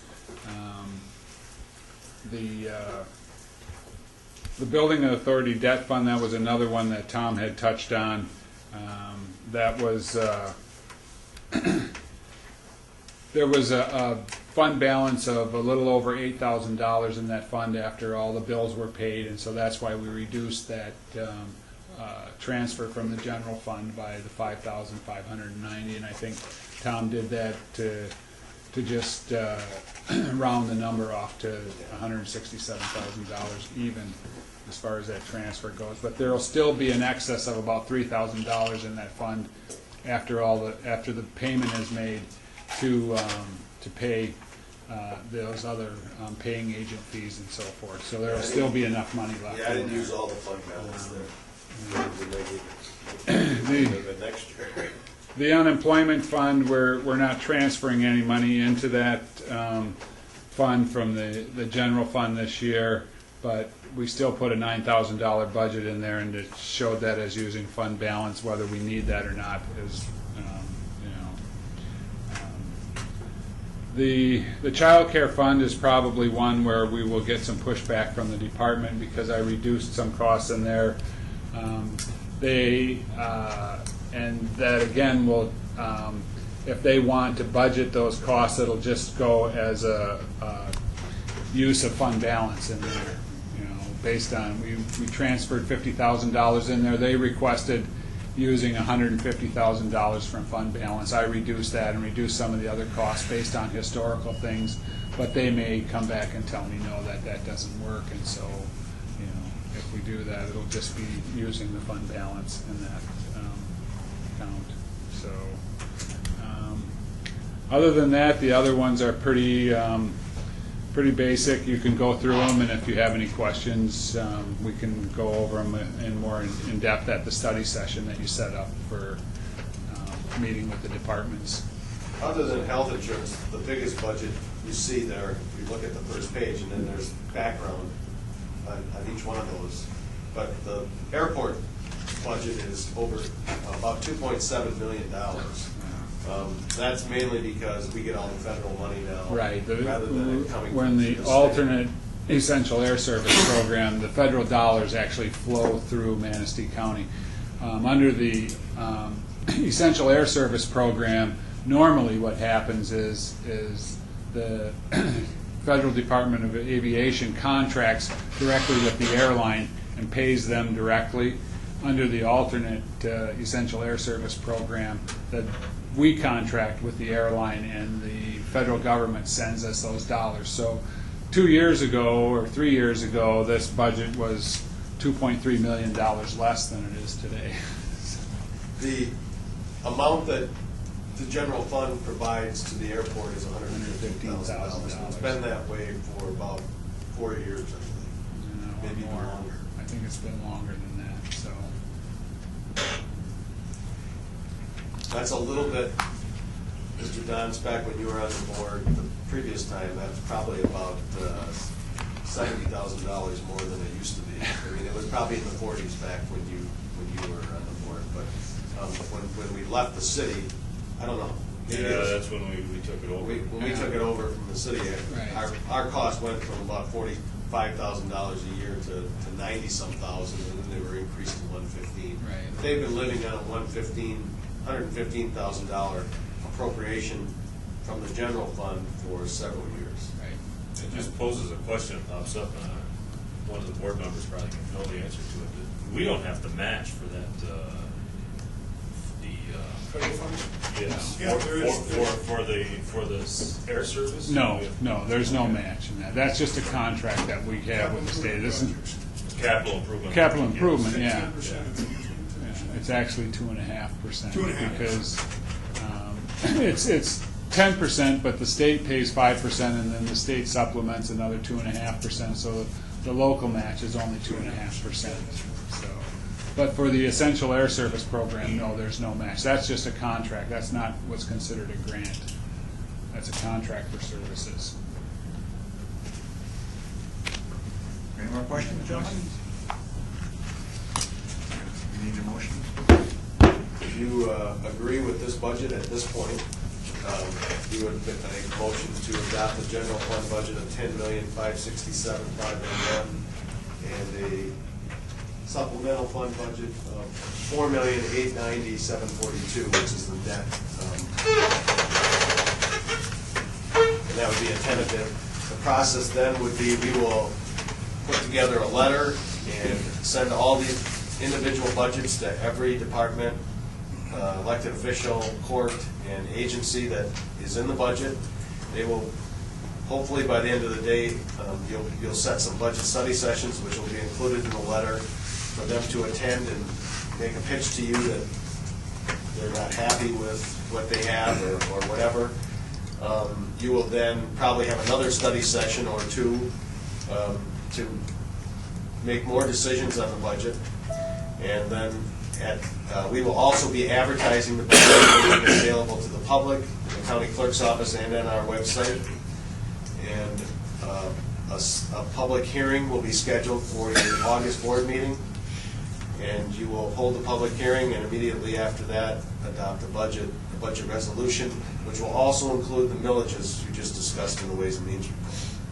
So there's still some work to do, but we do have a balanced budget right now. I'll make a motion. One thing you brought up, and you talked about the health insurance from 9 to 11%, and that difference is $23,000. I talked about in the first meeting a 2% raise if we were gonna increase the insurance. That's $102,000. We provide a service, umbrella service to the entire government. At some time, I think we have to help the people that provide these services at some point. One thing I will mention to you that is different from last year's budget, the current year's budget. The current year's budget budgets $101,000 to be taken from fund balance. This budget budgets nothing from fund balance other than two restricted fund balances: the legal defense fund, $9,000, and the technology. You had an $82,000 fund balance, and we put that $50,000 of it into this year's budget. And you could put another 30 in there if you needed to. But there is nothing budgeted from just general fund balance. So, But for the process, would the correct process be to approve this tentative budget and then talk specifically about That at the study session. yeah, and I've given you numbers on what wage increases approximately will be. That's for everyone. Obviously, you got unions you're dealing with, and you can't just make arbitrary decisions with unions. But any money, as I see it right now, unless we find something, these things change all the time because we find little things. We can save money here, or we have to spend more money there. If you give any kind of a raise, I'm talking about wages now, it will come from fund balance. Right. Any more discussion? I'll entertain a motion. I'll make the motion to accept the budget. I'll support that. Motion support. Any more discussion? Roll call, please. Mr. Bergstrom? Yes. Mr. Johns? Yes. Mr. Hilliard? Yes. Mr. Kolchak? Yes. Mr. Marshall? Yes. Mr. Schmidt? Yes. Mr. Schaefer? Yes. We have a tentative budget, which will change 100 times before next month. Well, I think we should congratulate Tom on coming up with a balanced preliminary budget, too. It's no easy thing to do. Let's take a 5-minute break here. Sorry, Rob. Oh, almost on time. Almost on time. For his annual report. Thank you, Mr. Chairman. Nice report, thank you. I will make this quick. I have a 4-page handout. More paper? More trees. More trees. Don't forget one with Mark here.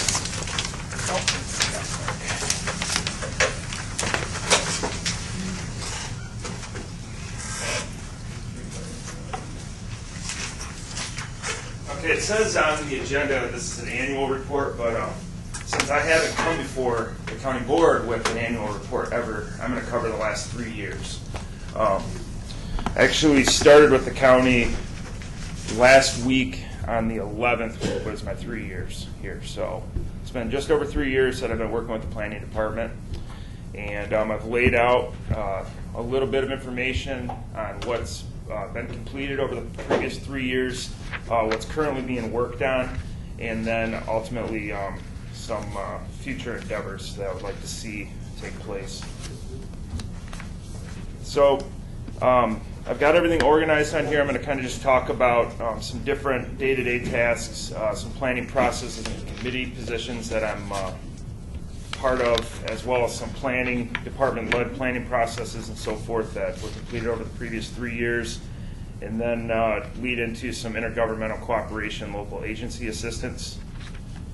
And so our planning department day-to-day tasks, basically day-to-day we issue all addresses, we do address database management, and then we complete 911 server updates regularly for Jim Espik to make sure that our addresses are accurate within our 911 system. We administer all soil erosion control permitting. Our contract with Murray Stahl has been very successful over the past couple years. Murray does a very good job for the department, and I want to commend him for that.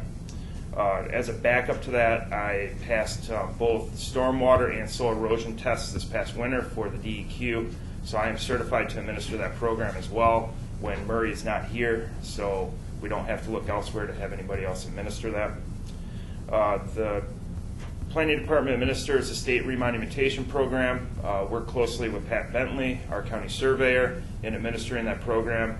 Basically what that is relocating the historic section and quarter section markers and resetting markers so that we are accurate as surveys are completed for parcels. The county planning department also administers a brownfield redevelopment grant through the EPA. There's been a few projects that have come before the county board, such as the Oak Grove Funeral Home, the Kennedy School, Porter's Point Inn, that all have brownfield plans prepared for them. We also do conduct phase 1 and phase 2 environmental assessments for sites to make them development ready and alleviate any environmental concerns for future purchases of those sites. I report to the County Planning Commission and undertake tasks that they see as appropriate for the planning department. We review all township zoning ordinance amendments and zoning ordinances for them, make sure that they comply with the county master plan and provide them any insight that we may have in terms of regulatory measures and flexibility with those measures. We also review township master plans, park and recreation plans, local watershed planning documents to provide any input that we can regarding those. Currently, or over the past 3 years, there's several planning processes and committee positions that I was privy to. I served as a steering committee member for the Greater Bear Watershed Plan. I assisted with ordinance review for all those townships and villages within the watershed, basically looking at those ordinances and determining if they were friendly towards water quality and so forth and environmental measures. We developed goals and objectives through that development and then completed a plan review before adoption. Community Wildfire Protection Plan has been worked on with Ken Falk for emergency management over the past year and a half. I was a steering committee member, and basically I provided technical assistance in terms of GIS mapping. We put a lot of data together, worked with the local fire chiefs at the fire district level to complete that mapping. Betsy River Watershed Plan, which is currently ongoing. It's a Northwest Council of Governments led project. I serve on the steering committee member as a representative from Manistee County, so we have a small portion of that watershed in the northern portion of our county located in Springdale Township. The Arcadia and Pierport Watershed Plan is ongoing currently right now, and I'm a steering committee member on that plan as well. I represent Manistee County, and I'm providing review and input regarding the watershed plan, and that is in the initial drafting phase. That plan is being led by the consultant group Beckett and Rader. The City DDA Design Committee, I sit on there as a committee member. We act on issues pertaining to the city's downtown development district. We provide assistance with facade grants to property owners within the DDA. We look through and work on city maintenance contracts for work completed in the DDA, and we work to improve aesthetics within the DDA and seek grant funding for DDA projects. I sit on the Betsy River Review Board, which is a DNR appointed review board. The DNR has special zoning a zoning district along the Betsy River corridor.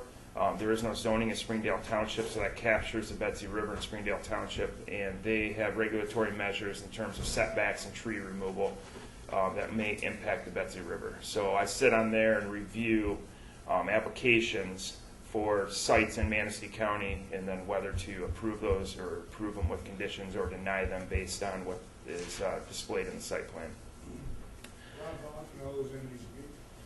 Betsy Review Board meets whenever we have an application, but we meet at least 6 times a year. The Greater Bear, we meet monthly. The Betsy River Watershed Plan groups meet quarterly.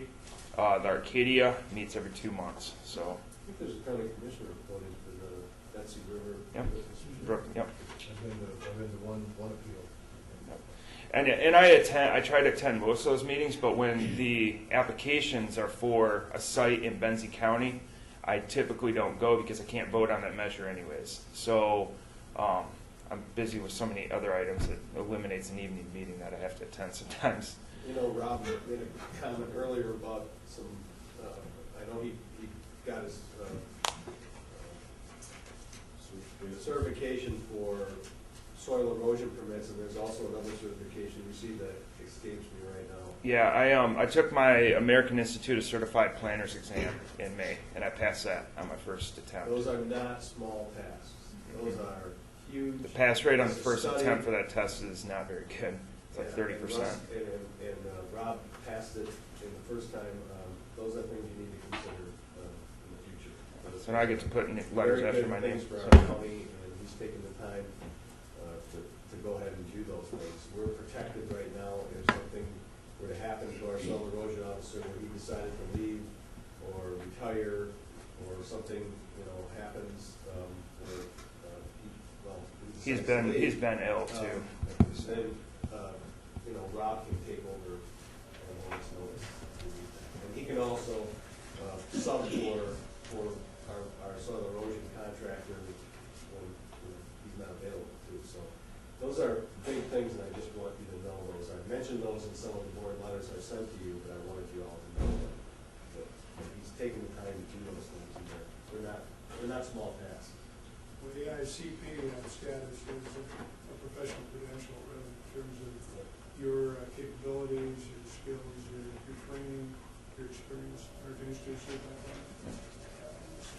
certified planner too. Oh. Years ago, master's degree from Virginia Tech School of Education. Excellent. So what I covered before was just basically some committees that I'm on, serving through some different planning processes. I also have a number of planning processes that were led by the department through contracts with local villages or townships. The first of that was the Stronach Township Master Plan and 5-year Park and Recreation Plan. That was a 14-month process that took place from late 2011, and it was completed early 2013. They adopted a new master plan. We went through a ton of visioning sessions with the residents there to gather citizen input to reshape their master plan and basically draft a completely new one. Their previous master plan was from 1985. So now that is guiding their land use decisions and so forth when it comes to adopting zoning regulations or modifying those regulations. They also, their 5-year Park and Recreation Plan was approved by the DNR, so it makes them eligible for DNR trust fund grant dollars now. In order to receive those grants, you have to have an approved DNR 5-year Park and Recreation Plan. Marilla Township, I worked with them to through a 10-month process to do a revision to their township master plan, and then we completely developed a 5-year Park and Recreation Plan for them as well. They did not have one. The DNR approved that plan, and so now they are also eligible for grant funding and so forth from the Natural Resource Trust Fund. I worked closely with the Village of Eastlake and with their zoning administrator, Guy Fineout, to redraft their zoning ordinance. We drastically revised it. Their zoning ordinance had dated back to the late 70s and had amendments taken place through the 90s and had not been structured appropriately, and there was a few other issues with trying to locate specific information within the zoning ordinance. It was not very easy to read. It wasn't easy to work through for anybody who wanted to develop in the village. Now everything is very comprehensive, and it closely mimics Manistee Township's zoning ordinance, and which is appropriate because the zoning administrator for Eastlake is the same one for Manistee Township. So it makes it very easy on him, and the village being in Manistee Township, everything aligns very nicely now. We worked with the village of Calava to develop a new zoning ordinance. Previous to my coming to Manistee County, there was an issue where Calava had their zoning ordinance removed by the circuit court judge due to a court case and not having a master plan to back it up. The village wrote a master plan and then contacted the county planning department to request services to have a zoning ordinance developed by the planning department for the village. So I worked through a rather quick process with them. We got through the planning process and had the zoning ordinance complete and adopted within 6 to 8 months. We had a lot of citizen input. I followed their master plan closely, and I think the village was rather happy with that. And then I worked with Marilla Township to revise their zoning ordinance. After we had an update to their master plan, there was a number of provisions that they wanted changed. We wanted to ease up and allow a little more flexibility for some development for the agricultural and large landowners that wanted to be able to split off pieces of property for relatives and so forth. So we added some new provisions for cluster development, which would help to protect agricultural land, but at the same time will allow those agricultural producers to capitalize on some development on their properties.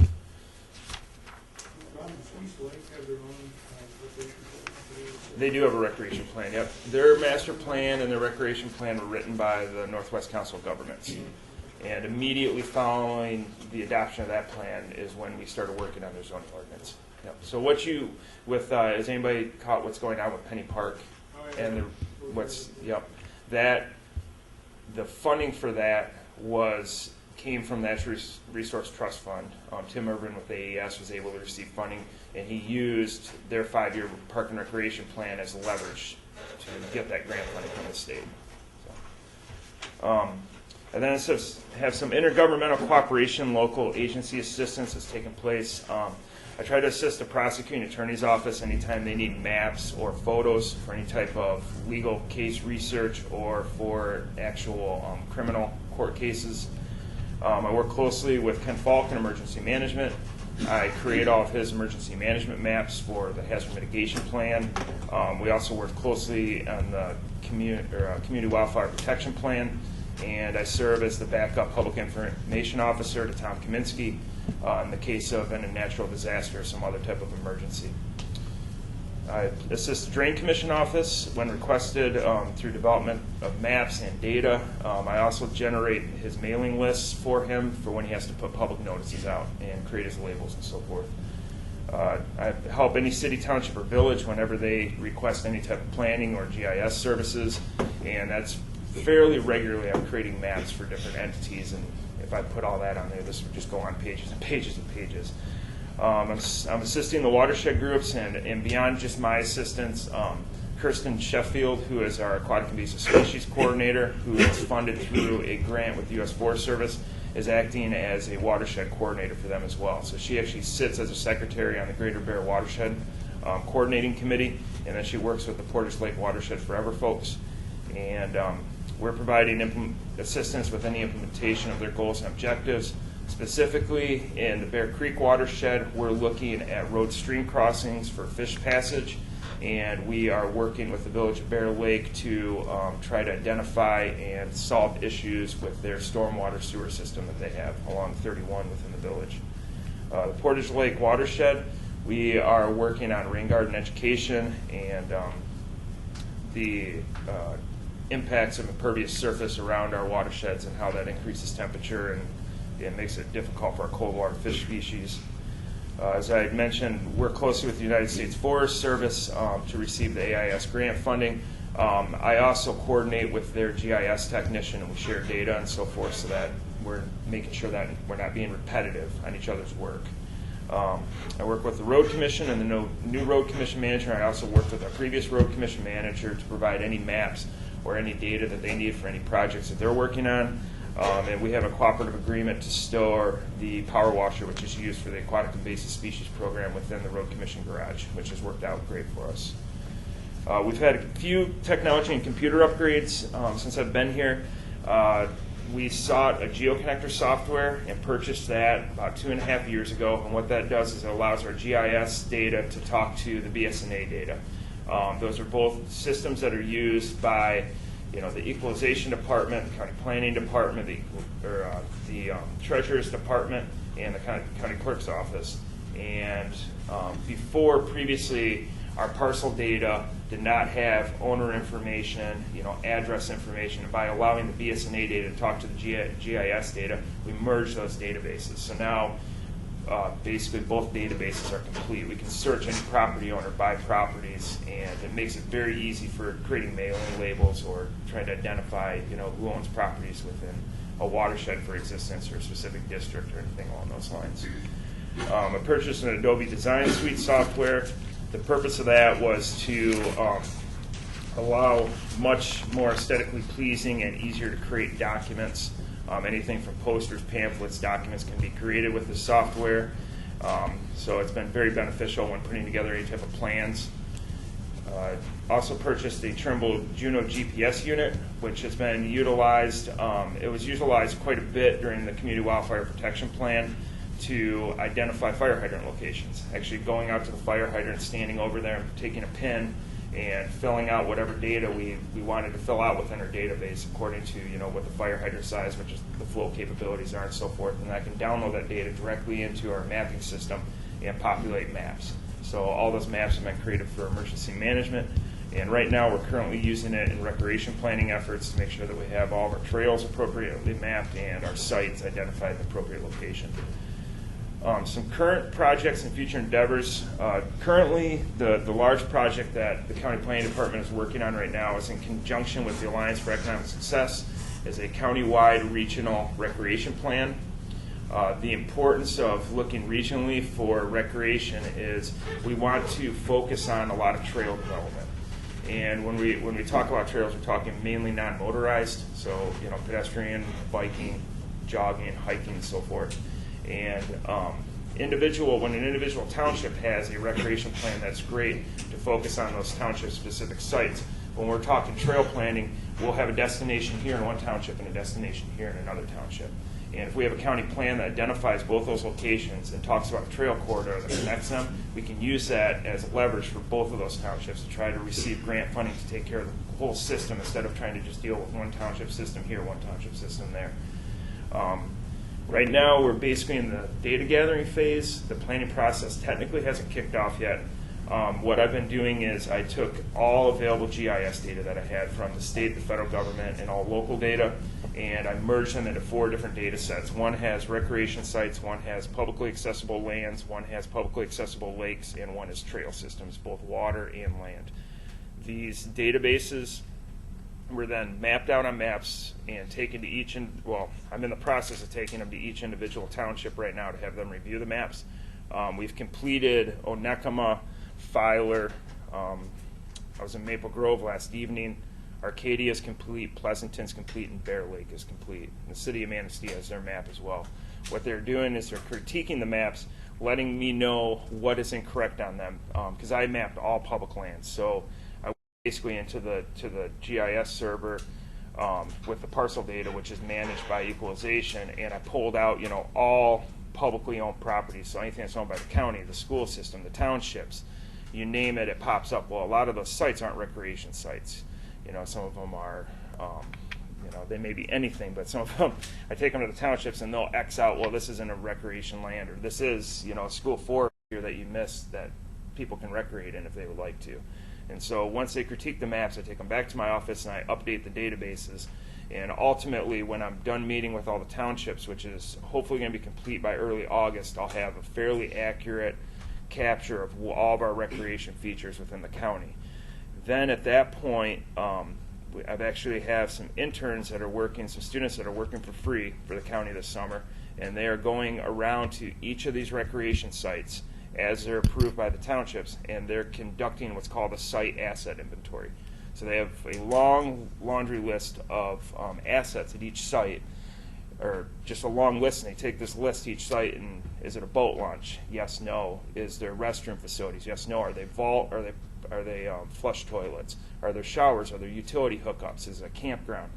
all that information. They're checking it, and then they're going to place it into an Excel spreadsheet. I can join that Excel spreadsheet to our GIS database, and then what it allows us to do is build queries to, if I want to identify a boat launch that has a camping facility with picnic tables, with potable water, with paved parking lot, I can build a query that asks for that, and it'll pull out just those sites and map them. Ultimately, what I want to do is have this database complete, because what we can do into the future, this would take some grant funding likely because it's expensive, but we can create a GIS site that the public can access online and build these queries themselves and locate whatever data they want. It's being used in other communities and other states, and it would be, if we want to focus on recreation here, it would be something that we could really try to strive towards. And then all that information would be publicly accessible before anybody ever set foot in Manistee County. This data is also very important to the Chamber and our Tourism Bureau. So I'm going to be presenting to them in early August on what is being completed and how it can benefit them, and how we can work together to share this is all that's something I forgot to mention too. This is the DNR outlines a 5-step process that has to be met for recreation planning. The one thing that they leave out, all recreation plans focus on strictly public properties and public sites. Well, a lot of people come here to play golf, or to go to a marina, or go somewhere else that's a private facility. So what we're doing is we're mapping all private facilities as well, so that we have all that information. So every single golf course, every private campground, every marina, access site on the river that may be private, but allows, for a fee, a launch or whatever, we're mapping those as well. Yep. When do you think you're going to have that done? The database is on. It should be. I'm hoping to have the database completely with the asset inventories by September 1st. We're making good progress right now. So. A lot of some of what Rob's talking about, and we're even some discussions to even do more. Some of the things you've already started, you have adopted your strategic plan. You have some of the things that are in there. We're already starting to have discussions with AES, and Rob's doing some things there. You can see that all kind of helps with the one-stop shopping plan that you vision in your strategic plan. So I mean, there's little things happening, and I just had a discussion with Rob just the other day about even location of offices, and we're going to have more discussion about some of that. And I think that all kind of goes towards your strategic planning. And as you can see, Rob has almost as much computer background as me. Yeah. Brooke was talking about there was a bike race out in his area recently, and a limit of 400 bikes or 500 bikes, something like that. This limited to 450. There's another one, some of the bike race is big in this 27th. I don't know if you were aware of that. Were you aware of that? Do you know about that? I sure was. Okay. And I guess that's a real growth area. It's a non-motorized trails. Right? Yep, it is. And Jim Thompson, our district ranger, will call Big M, a world-class facility. Really? Yeah, it really is. In terms of trails, especially in the state of Michigan, we don't have a whole lot of trail systems that are built into, good topography, like the Big M system. I think that's where it was held too, wasn't it? That Big M. Let me see here. So that's the planning phase will kick off for the recreation, where we actually form a steering committee and ask for someone to serve from the township level on that steering committee sometime this fall. The purpose for not starting the steering committee, in my opinion, right now is I've got enough experience with planning processes that if you extend a process too long with the steering committee, people stop showing up to meetings and it starts to die out towards the end. So I'd like to get all background information just taken care of before we even form a steering committee, so that we can keep the meetings limited and more interesting, rather than, well, we've got this data this month, we've got this data this month, and so forth. So Are most of the meetings still in the evenings, or? I don't know how we're going to do that yet. It probably determines, who serves on the steering committee. If we have, overwhelming support for daytime meetings, then I'm all for it. Yeah. My experience was it was mostly night meetings. Yeah, it is. And right now going out to the townships, I'm going to night, evening meetings probably 2 to 3 times a week. 2 to 3 times a week. Yeah. You must have a patient wife. I do.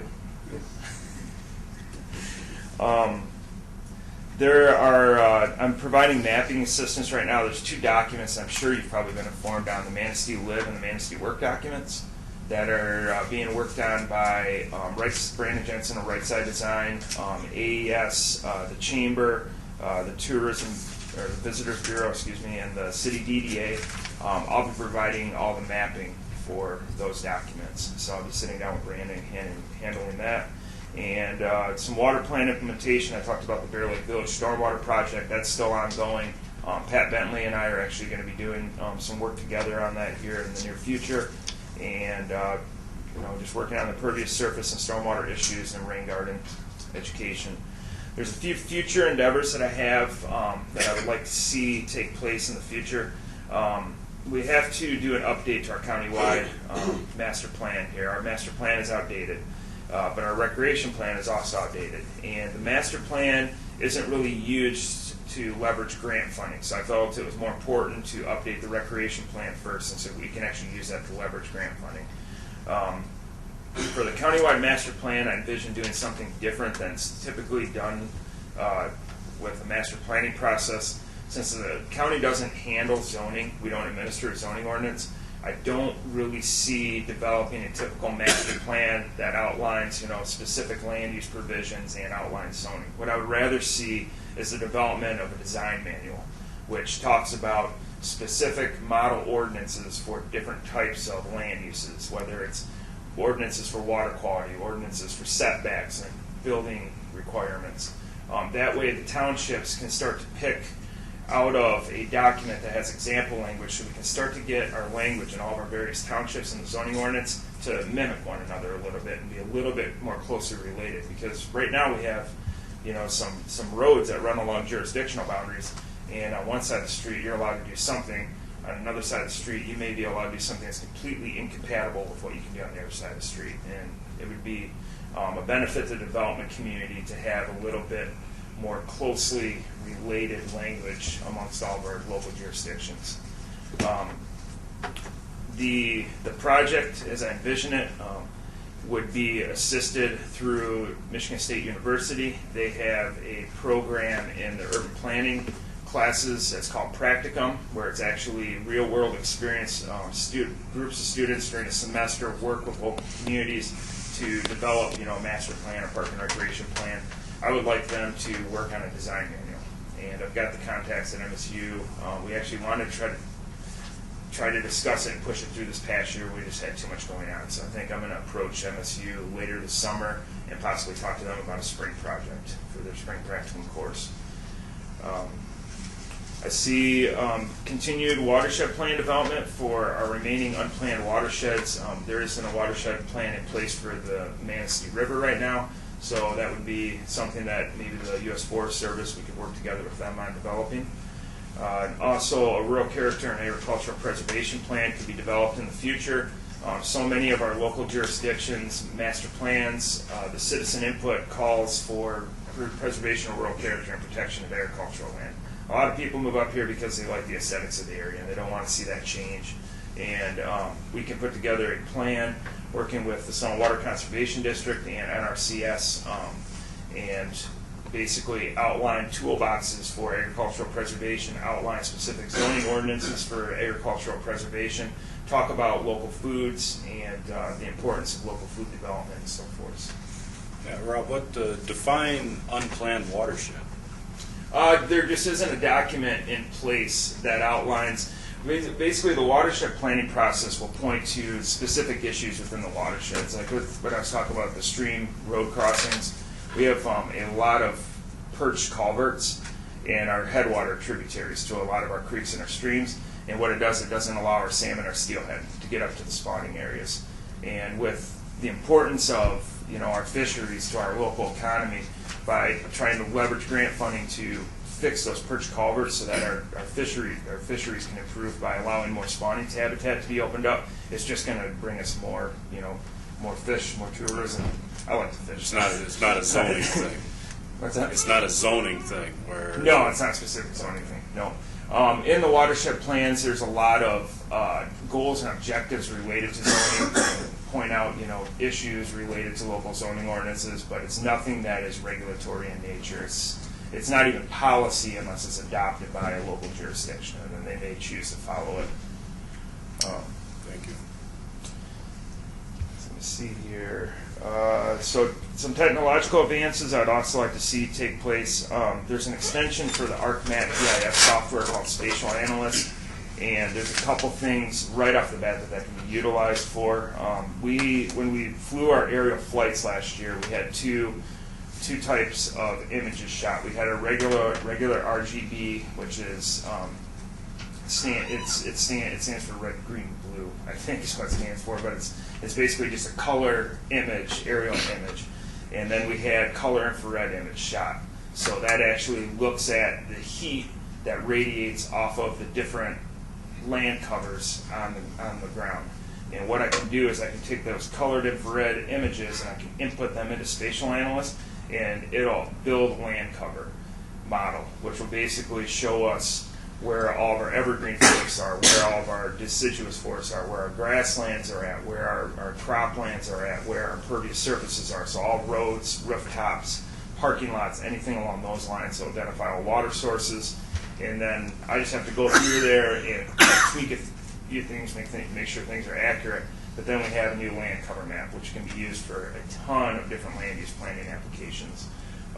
Also, there is different types of modeling that can be completed through that Spatial Analyst extension for business modeling or for infrastructure modeling. So it can be very important for economic development efforts. We can actually show where we're deficient in certain areas of infrastructure. We can show specific sites for development opportunities and model where those sites could be within the county. Is that future, or is that something you're working on now? It's in the budget right now, we'll see. And then ultimately improve development processes. I know a large part of the strategic planning process is focused on development-ready community, trying to ease the development process. And right now it's not very easy to develop in Manistee County. You have multiple locations, multiple entities that you have to deal with, and if you're not aware of the hours of operation of some of these different areas, it makes it very, very difficult to get a hold of anybody. So trying to ease those processes for all permitting and try to make Manistee County development ready should be, in the future here, should be in the forefront. So you're working with AES on those last couple items? That's about it. I'll answer any questions if you have any. This is all you're doing? I got a couple other things too. Any more questions, Mr. Carson? No, I'd just say I appreciate the recreation plan that you're working on. And you're right. I mean, that'll help in leveraging dollars. It counts for points, leverage in different grants and everything. And that's a big thing. So it'll also save a lot of money too, that by creating our baseline data, we can just update it. Because what's been occurring previously was anytime any local unit of government hired a consultant group to write a recreation plan, they had to put together a recreation inventory because the DNR mandates that you have to have that. And so they're going back to the drawing board every single time they hire a consultant group, and they're being charged for that. And the recreation planning process can cost upwards of $30,000 from a consultant. So by creating a baseline inventory of all the data and just having to keep the data updated, which is actually rather easy, we won't have to go back and recreate it. So if Manistee Township wants to do an update to a recreation plan, their own recreation plan, they can contact the department, and I can instantly isolate all those sites within the township and provide it to them. And then they're good to go with the planning process. If you do have a county recreational plan, though, and projects in the local community are in that, then they don't have to complete a recreation plan or update. Exactly. Yep, they can use our plan for leverage in their own community. Yeah, so that can save a lot of money, too, Yeah, if you're good. looking to have an outside source do that. It's a lot of stuff. I can't believe you're getting all this done, man. It's Any other questions? A couple of comments. I checked with a couple of different individuals in regards to the building process, because you mentioned that at the end of the report. A little bit of mixed bag. One thought that the process wasn't too bad at all. One who was actually a builder said that he was quite complimentary of Mason County's building process. But also Mason County's got county zoning, which I would think would have a major impact on trying to coordinate as opposed to trying to do it with individual townships, get everybody on board. And it's not ultimately, the county wouldn't need to take over the zoning, but if we could at least provide the township land use permit applications and then accept them here would make it very easy, and then funnel them to the townships or whatever, However, we need to start a dialogue about it, though. Yeah. It's, you know, we want to make it easy as we can on the development community. Yeah, that trust, I think, is probably building, especially with your help. I appreciate it. I've heard nothing but rave reviews on your behalf. One editorial comment is that always kind of, when we talk about the Natural Resources Trust Fund, which is kind of a sugar daddy for the state, it used to be always called the Oil and Gas Trust Fund, Yeah. which is what it originates from, still does today. And as an old oil and gas guy, I kind of like to remind people it is the Oil and Gas Trust Fund. If not, thank you for all your hard work. Thank you.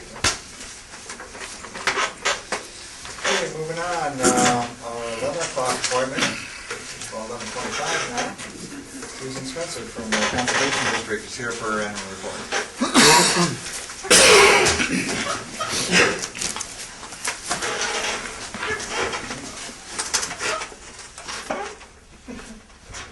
What I've done, since I'm very new, I'm just taking over for Dick Jenkins this month, is I've tried to translate Dick's appeal for renewed appropriations, which he submitted, I believe it was in May, and put it in terms that I could understand, as well as you. So I've done a PowerPoint and saved some paper that way. So hope you can appreciate that. I'm just going to start with a quote by Aldo Leopold, who said that conservation will ultimately boil down to rewarding the private landowner who conserves the public interest. One of the things that many people don't understand about the Conservation District and what it does is that it's not concerned with public lands, it's concerned with helping private landowners of all shapes and sizes and all sorts of commodities or even non-producing land. It's all about assisting the private landowner in conserving the public interest. So that's that's an important kind of distinction to make. It's going forward. And the concept of service is embedded in the word conservation. So who is served? I think that Rob's presentation overlaps with mine somewhat.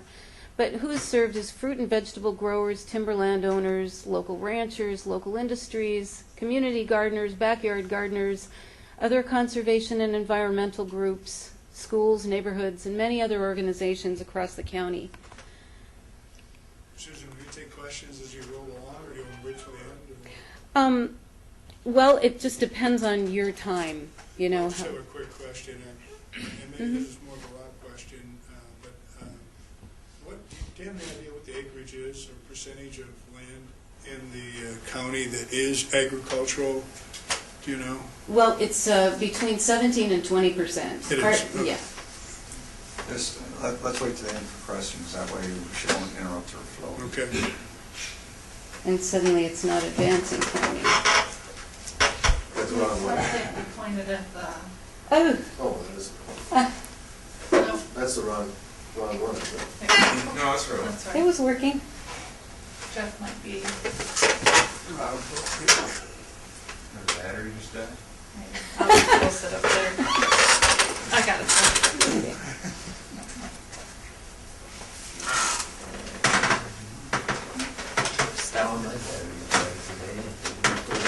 Technology money. See, Brooke, we need some technology. Excellent example. That's very simple technology. Must have been a tough question for that computer. Recycle power on the controller. Well, as long as we got a break, It's thinking. Recycle it. do you know what? I can stand up there. I'm sure she'll get it. It's thinking, it's trying to process. Susan, do you know the total value of agricultural production in Manistee? No, not yet. Not yet. There are figures that I'm still learning. I'm still kind of in a... So it's not responsible.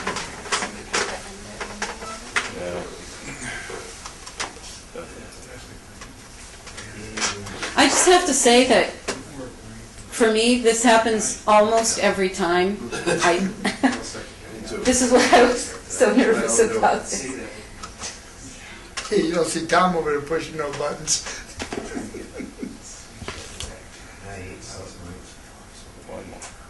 Okay. There we go. All right. So just to give you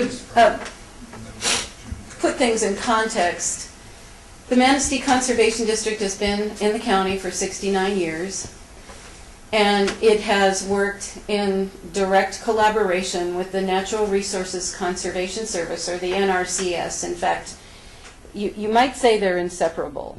And what is the NRCS? You probably know it's the Natural Resources Conservation Service. It was formerly known as the Soil Conservation Service, or the SCS, until the 90s, when it became the NRCS. And it is an agency of the USDA, providing technical land management assistance to local farmers and other private landowners, and private is the operative word there. Now, there is a cooperative partnership between the Manistee Conservation District and the NRCS, and in most Michigan counties it is mandated that the presence of one depends absolutely on the presence of the other. So without a conservation district, there is no NRCS presence in a county. So really, what do we get from the NRCS? This is the question many people ask. It is co-located in our offices in Bear Lake. And it is one of the last places where people can go and talk with a live individual about agricultural and conservation-related issues, get answers on their soil and water quality, sustainable farming practices, and so on. This is where you can get our conservationist, Scott Huey, to talk to you at just about any time of day, or make an appointment, come out to your land, do a technical consultation with you, write up a report. This is what he's constantly concerned with doing.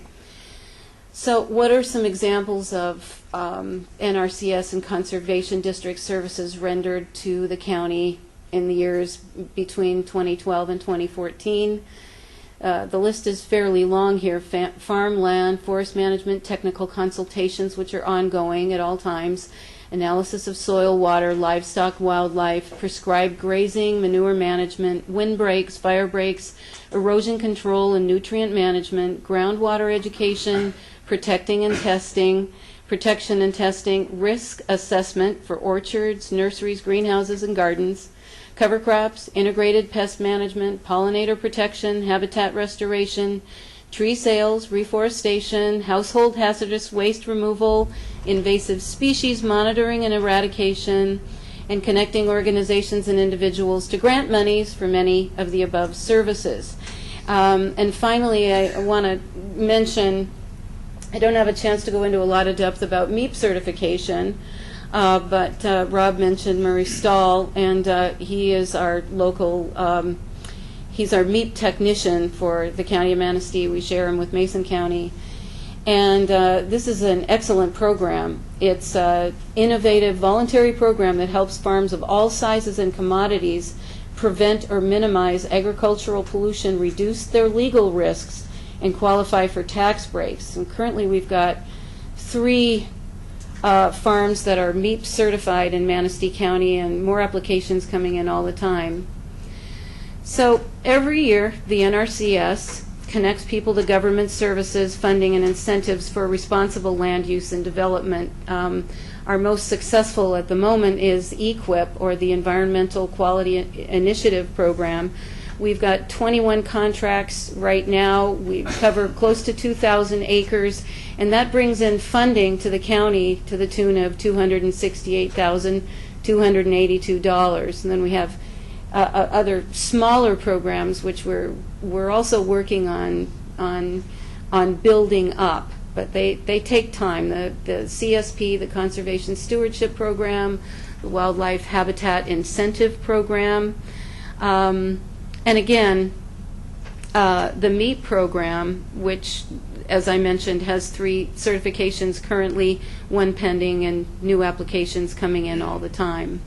And this is a real help to farmers of any size in terms of just protecting them and protecting their neighbors and agricultural runoff and so on. So here are some specific conservation practices installed by the NRCS just in a 1-year period between 2012 and 2013, which is what we have data for.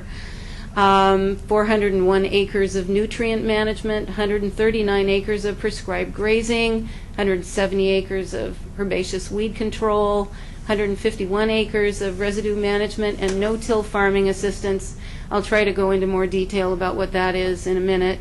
104 acres of conservation cover and cover crops, 180 acres of integrated pest management, and then several thousand feet of windbreak renovation, and fire breaks. And this isn't all of what we do. Oops. So much for formatting. Anyway, in Manistee County, the NRCS is currently 50 active contracts and 17 applications for funding, totaling about $175,000. That should be dollars that are coming in. And some more down-to-earth concrete examples that you may know about: household hazardous waste collection service, thousands of pounds of toxic chemicals and volatile organic compounds taken out of circulation every year, preventing contamination of groundwater, streams, air, and soil. Since 2007, in the Tri-County area, we partner with Mason Lake as well and Oceana. Close to 500,000 pounds of waste have been responsibly disposed of. So this is a pretty big deal. It's a pretty major service that we offer the county. Our spring and fall tree sales aid landowners in very low-cost reforestation efforts and assist local industries such as PCA, which purchases 1,000 or more trees from us a year for their reforestation interests. Erosion control assistance and innovation.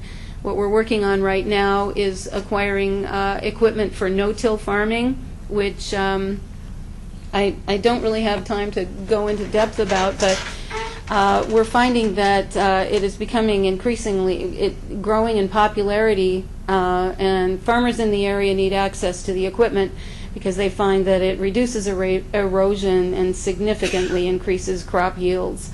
We are working right now on with the tribe actually in using their no-till drill at very low cost to farmers, and it will be housed at the district office and available for use to anyone who needs it at a very low cost per acre. And of course, we're heavily involved. We are on the steering committee of the Northwest Michigan Invasive Species Network, and so we're constantly working on invasive species eradication.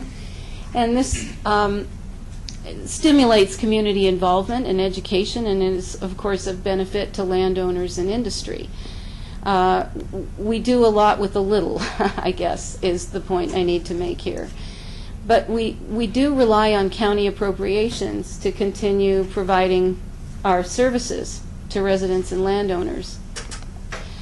This is the scenario that we're trying to offset, because without renewed appropriations, we may need to close our doors. Our sole source one of our major and only sources of funding right now is the appropriations from the county. Now, the truth is that if the Conservation District has to shut its doors, the NRCS will also have to pull up stakes and relocate to another county. What that means is not that there would be a complete loss of services from the MDA or the NRCS, but without a Conservation District NRCS presence, many local agriculture and forestry programs would be less easily accessible. It would simply move to Wexford County, and it would just, for one conservationist to cover all that territory would be pretty difficult.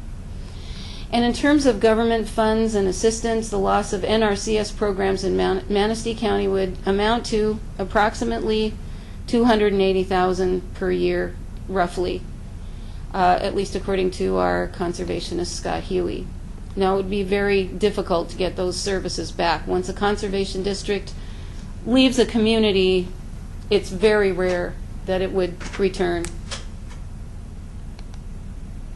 So why appropriations are needed at this time, as you know, when the MSU Extension Office relocated, we were left with a $15,627 hole in revenues.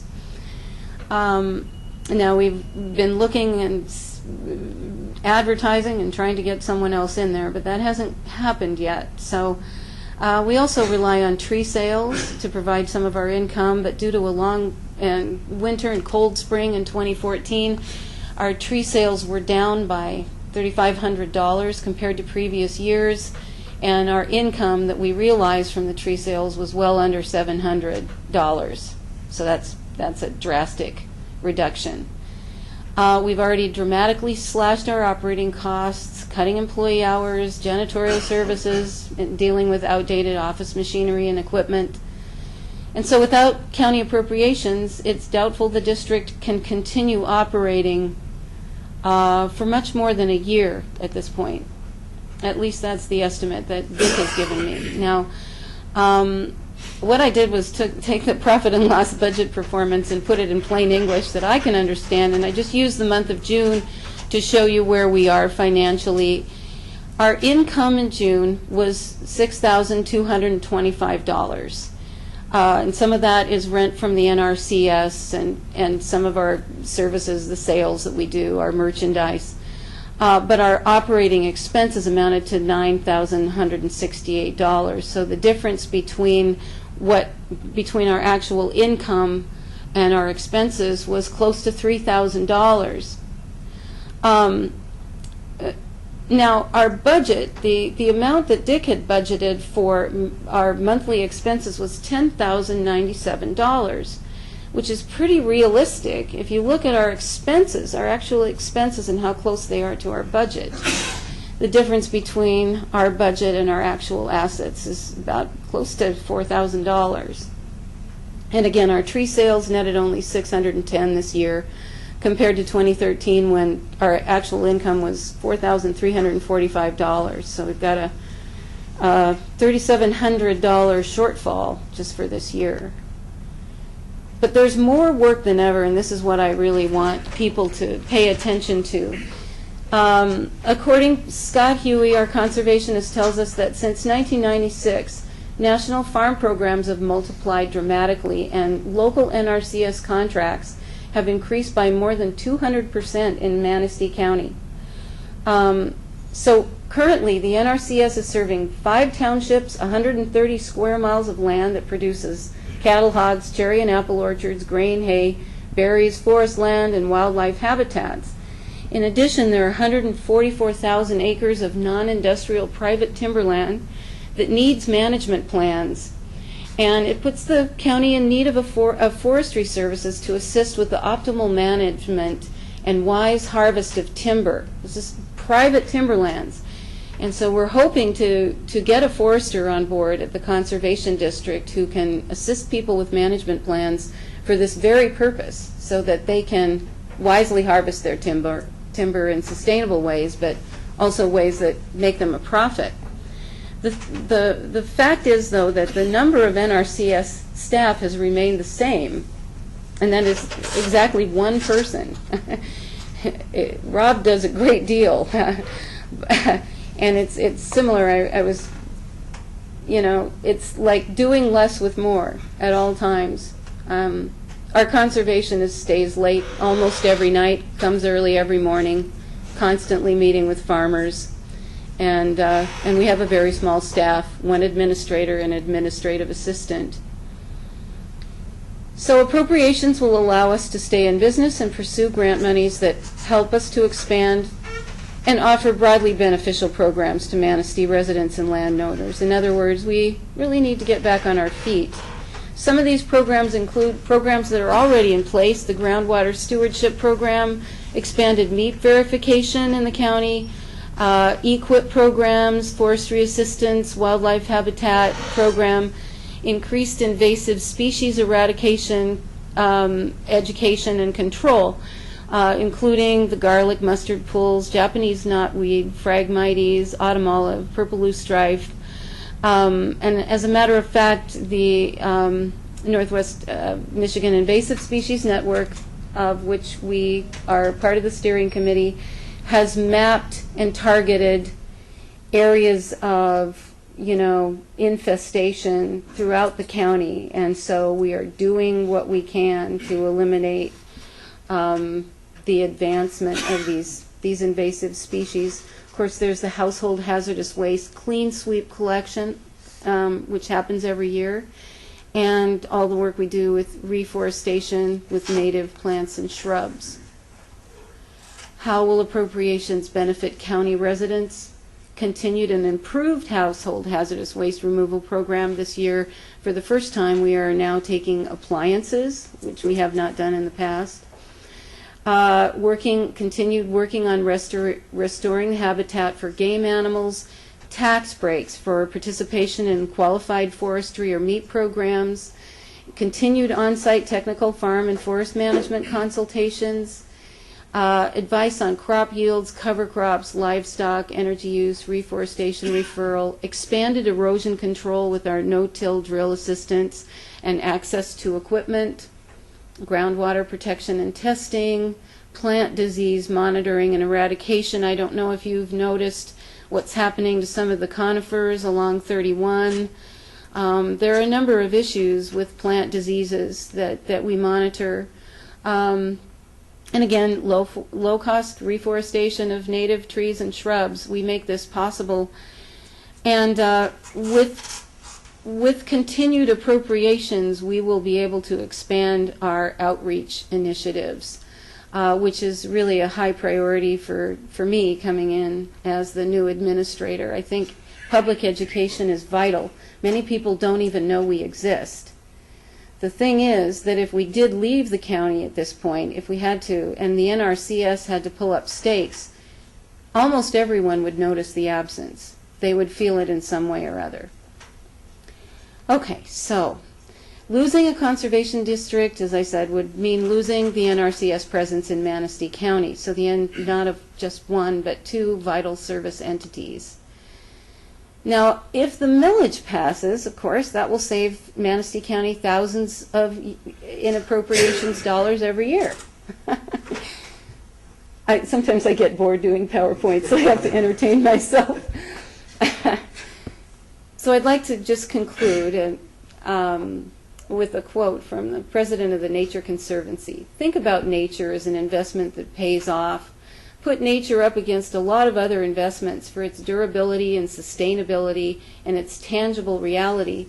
Invest, and the investment will pay off. That concludes my my version of an annual report.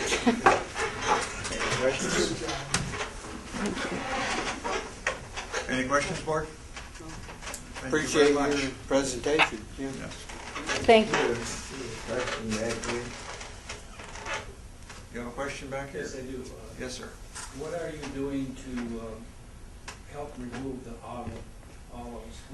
Our farm fields are getting loaded with it. We can't cut the hay because we've got the stuff mixed in with it. When you say that you've got money appropriations, or you remove them, what does my son have to do to come to you to get the right kind of information, to get the material to spray, whatever he's got to do? Right. Because it's costing him an arm and a leg. Right. To get hay out of the field. Yeah, autumn olive is a nightmare. And it's a shame that they introduced it to the state. Right. And I'm not saying you did, but no, the state people did. Right. And it's a shame that it's taken over like it has, because there's not a farm field around here right now that is any good, because it's not come out as fast. You can't keep up with it. Right. And once it comes in, it's got such long roots on it. The only way to get out is you have to come under and fork it and get it all back up out of the ground, or it'll come back just like that. And I'm just wondering what your part is. I know you keep saying we gotta have money, but, and you're including this here, what are we doing on your side to help the farmer out? What we can do is put you in touch with Katie Breziak, who is the invasive species specialist. She works out of Traverse City, but she covers Benzie County and Manistee County as well. Now, you understand, as I said, we're doing a lot with a little, and we're doing everything that we can, given very limited resources, not just financial resources, but personnel resources.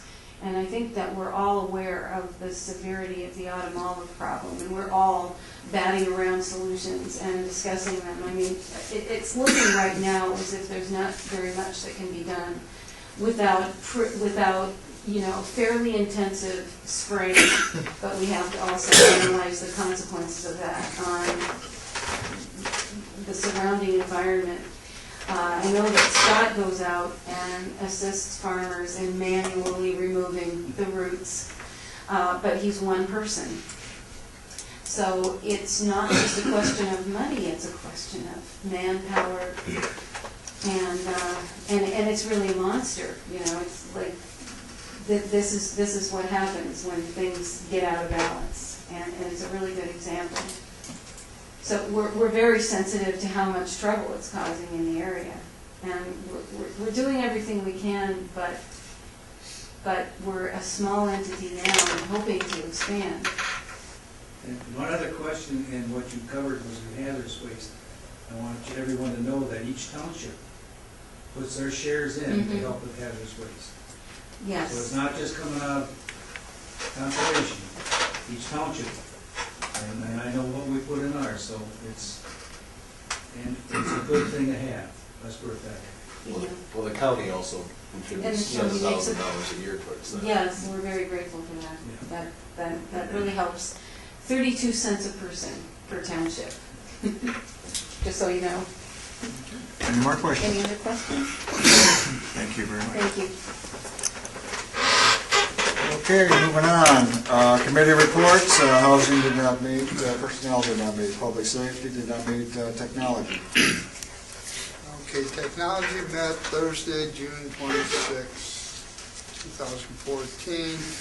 We had only one item that needs board action, and I'm not going to read the paragraph, I'll read the recommendation. Mr. Berkshire made a recommendation to authorize the county board chairman to sign the agreement with Abilita at a not-to-exceed price of $7,500 to be paid from Capital Improvement Fund to provide Manistee County with assistance in the procurement of a new phone system for the courthouse. This is to get our specifications up, because we wanted them to do it because they're independent, and instead of having a company that does it, which could lean one way or the other, we felt this was the best way. And I make the recommendation we spend the $7,500. Can you put that in the form of a motion? Okay, I recommend to authorize the county board chairman to sign a price agreement of $75, not to be over $7,500, to be paid from the capital improvement fund for the assistance of a procurement of a new phone system for the courthouse. That's a fine, Are you fine with that? definitely. Do I have a second? I'll support that. Okay, discussion. In my board letter to you before the meeting, I said that we were going to be meeting with Graycon, that we had met with Graycon, who is the IT service company that we were talking to last week. And they had talked about being able to help us with telephone systems also, and it sounded kind of interesting because they were talking about things that pertain to our IT services that would be kind of connected to our telephone systems. So I asked him for a proposal, which he sent to me yesterday, and it's included in your board packet, which you probably got last night, in addition to your board packet. You may or may not look at it, but it's a total of $9,950, which is more than Abilita's proposal. And if you read the proposal, there's a lot of things: review of current phone bills, make a list of telephone services such as PRI and hotlines, a lot of things that Abilita, because we're under contract with Abilita already, where they are saving us money and then they take 50% of that money. They've already had a lot of that information. I think we can still work with Graycon through Abilita, But after reading the proposal, I think Lisa and I both came to the conclusion that it would probably be better just to stay with the Billeta and stay with the original proposal. Initially, a Billeta's price was about $9,000. We've got it down to $7,500 because we'll do some of the things they were going to do on their own. I don't think anyone here is qualified to write bid specs for a telephone system that will cost us close to $100,000. So we need to have some professionals working. They're disinterested parties. They are not telephone vendors, and so I recommend that the original technology recommendation stand. I just wanted to let you know that we did get another price. Any more discussion?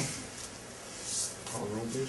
Mr. Downs? Yes. Mr. Hilliard? Yes. Mr. Kolchak? Yes. Mr. Marshall? Yes. Mr. Schmidt? Yes. Mr. Schaefer? Yes. Mr. Bergstrom? Yes. Okay, continuing, that was the only item we had board action. I suppose you've read the rest of what we had talked about. And I suppose Tom is going to come back with his Graycon Services report, maybe at our next technology meeting, what actually was talked about. We will be meeting with the two of you for sure. Okay. Very soon. So we're not going to talk about that today because I have no clue what they said. And I don't think you do either, do you, Mike? No, I don't. Okay. Other than that, that was the report. Oh, and you can read about the electronic tickets, which are going to be implemented within the next month. And that being the only action item, I move to support, approve the technology report as presented. I'll support that. Motion support, any more discussion? All in favor, say aye. Aye. Opposed, motion carries. Moving on, Human Services did not meet, Executive Committee, Joint Courts did not meet, Green Team. Green Team met on Thursday, the 26th of June. All members were present.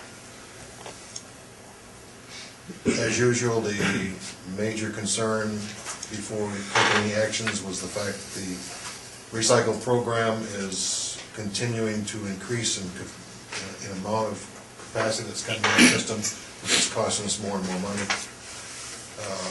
which took us right into the fact that the budget that was presented to this commission for approval exceeded the amount of revenue that we had in, and we had to come up with some solution to that.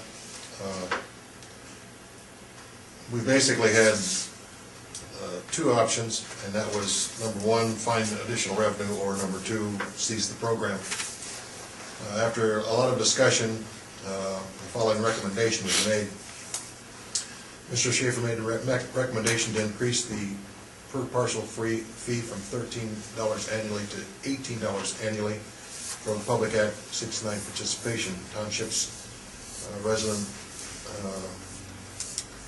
in 2015 in order to raise the program revenues to meet the expected expenses. And we've heard since this that there are some other options that we had, but we did make the recommendation to move it from $13 to $18 and with no other alternatives at that time.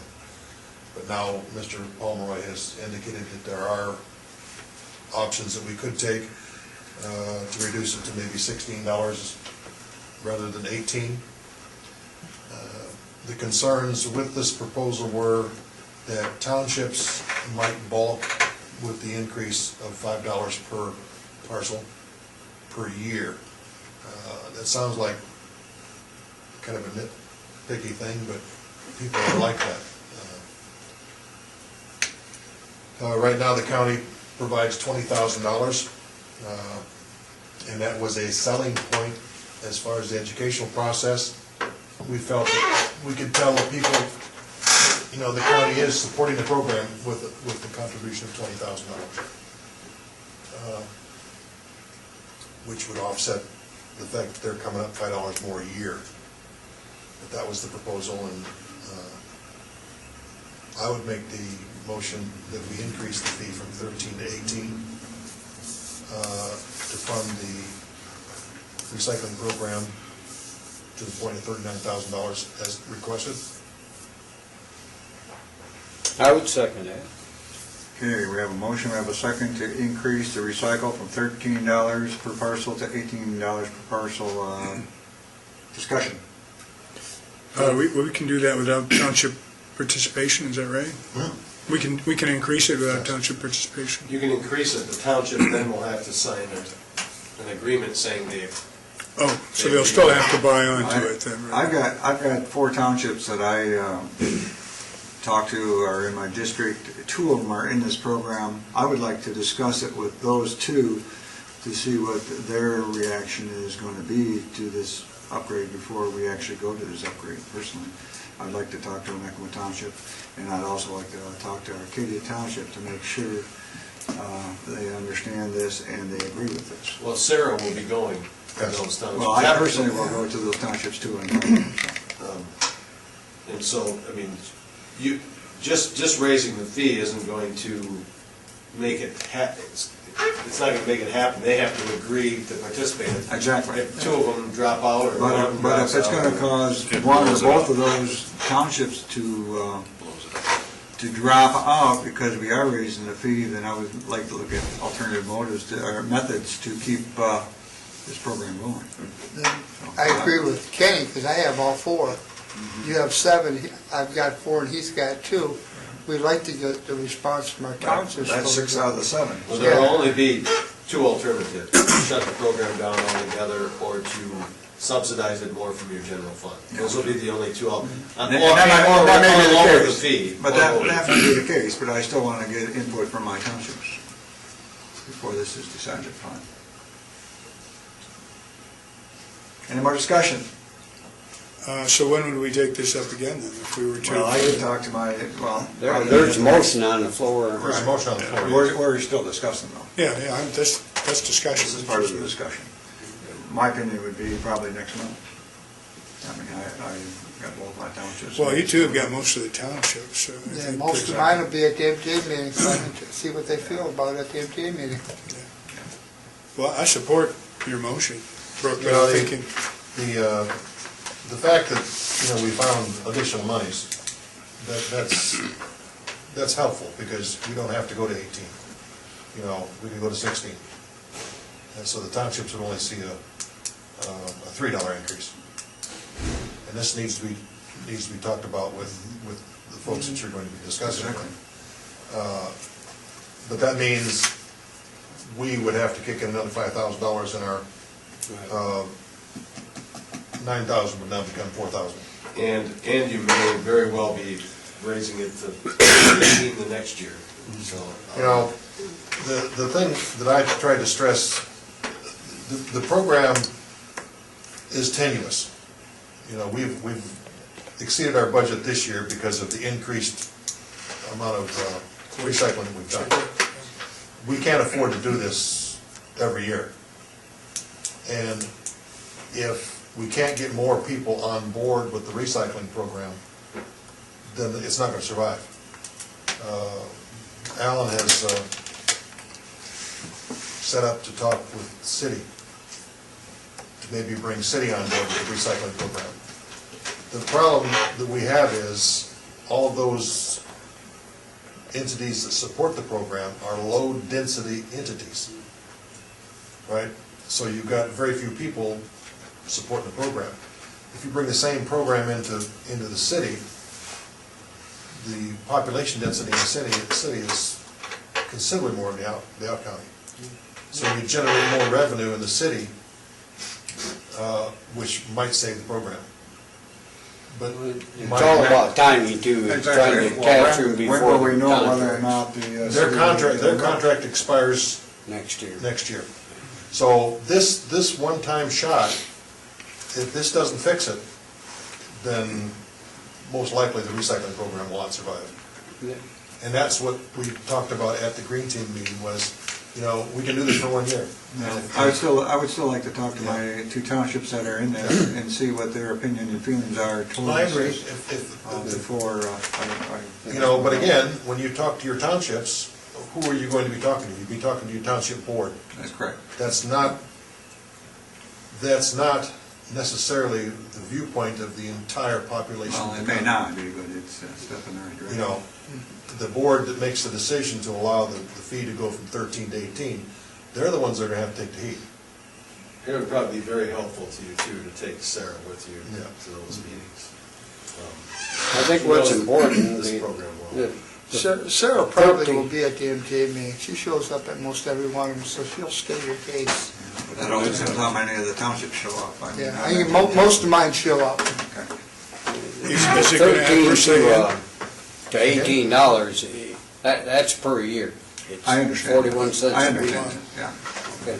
Is it going to adversely impact the program if we defer for a month doing that increase and let them talk to their township? No, it's not. It will affect the budget process, Yeah, the budget process. you know, because we're. If we don't do that, it'll bump it up another 10 or 9 or 5. What was it going to bump it up? We took $5,000 out of this subsidized portion of that. But I still have concerns that we're still gonna have issues because, you know, I spoke to Mr. Nipper this morning about Onekama Township, and Onekama is having so much recycling this time of the year, they need another dumpster. Well, that just costs the program more money. I have no idea where this program is gonna end up at the end of this year. I mean, that we're in a catch-22 position because we want people to recycle, but the more they recycle, the more expensive the program is. Because we don't get money for the recycled materials. So we're paying a contractor to go out and collect recycled materials at a certain rate. So if we all of a sudden started getting 100% recycling throughout the townships, we'd be thousands and thousands of dollars over budget. And so that's the problem with this program. We want people to recycle, but the more they recycle, Now, another thing that happens is the more that people contaminate by not being educated in recycling, that costs us money too, because we have to pay that contractor extra money to clean up that mess. Isn't there some Dumps illegal- oil in a dumpster. It's running about $150 a week right now to clean up the contamination. Isn't there some illegal dumping of actual recycling materials too? Or, in other words, people that aren't paying to do the recycling or? And that happens too. Well, the program, not really, because, well, if I live in the city of Manistee and I go dump my recycled materials at Maple Grove, I'm technically illegal, because I'm not paying the $13 in the city of Manistee to go recycle.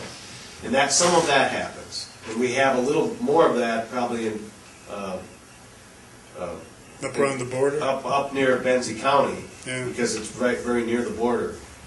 So Benzie County and we folks have are actually dumping Benzie County residents probably coming in and doing, they're not paying for it. The other thing is that businesses are not paying either. This is only a residential program. So if you have businesses coming in and dumping, that costs money. They're not paying for the service, and we're actually paying extra money. Now, Sarah's working on that. We actually have our first business, I think it's actually a nonprofit in the Onekama area that's agreed to pay $300 a year, Arcadia. That's actually agreed to pay $300 a year towards, so that they can get rid of their recycling. And so if we can get businesses to join in the program, that just brings in more revenue. That'd help a lot, yeah. Is that, is that $18, is that the max that we can? No, 25 is the max. 25 is the max, okay. But Ken, when you're looking for your townships, and probably too, if you might give them, if you can't do 18, do you think they can do 16? Well, I'll have to ask her. Something like that. Now, you're raising the ones that are already doing it from 13 to 18, but then you're trying to get other ones on board. Well, I mean, if you're gonna say, Of course. we just raised it up this year, and we don't know, we might raise it up 25 next year, you're not gonna get too many people on board to help. Yeah, but you know, the amount of money we're First of all, talking you about, can't use $18 logic a like year? that, Ken. Because, Well, some of the people are gonna have because that type of logic. if we get more people on board, the object of the exercise is to reduce the cost, Exactly. not increase the cost. Well, Tom just said, the more people you got on board, the more people using it, the more No, expensive no, it that's gets. not what he said. That's not what he said. No, What he that's said not is, right. You're right. what he says is the people that are using it now, their expenses are going up because they're using it more and more effectively. Right. But they're having to foot the cost of the entire program, right? If you bring More population. more population into it, so that you're collecting more money. You're also collecting more. But the cost will go down, based on the density of the people in the areas. Well, then it all depends on the amount of recycling they do. Well, that's true. If you get all the townships in the city of Manistee, if everyone couldn't afford it. recycles, we wouldn't be able to afford it. I understand that. And that's. So it's an unachievable goal without heavy subsidization. Well, In the configuration it is now, where we hire someone to do it, yes. And we get nothing back in return. The man who recycles the stuff for us, I would have to venture to say that he is making money off our recycled materials. He is selling that material to somebody. So he's making money on both ends.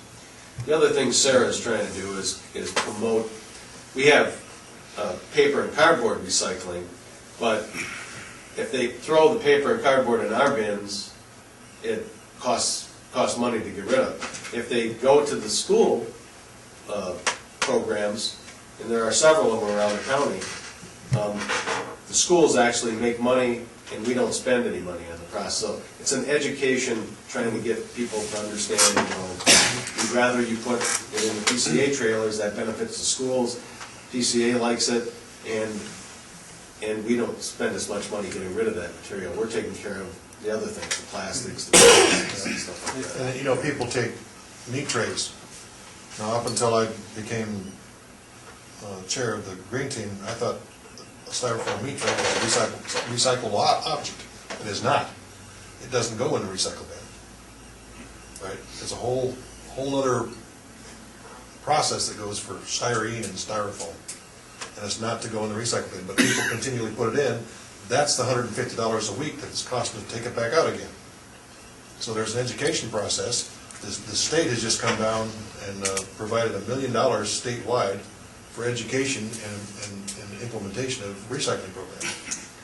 So you really don't know what's going to happen, but for the next year, we need to at least keep it flying to try to make it happen. I think the key objective here is to remove as much toxic waste as we can in the most efficient way through education, so people aren't throwing the wrong stuff in there and move the program forward. But I think it's important, and it's been identified in our strategic plan. We talked about county recycling. Now there's different, whether the PA 169 program is the right one or not. I think that we have to push forward and encourage county recycling. Any more discussion? Well, just that, my point was that if this fails, the motion, it could be brought up the next month, and that'd give two of our board members the opportunity to discuss it prior to it being already approved. Is that not correct? Yeah. Okay.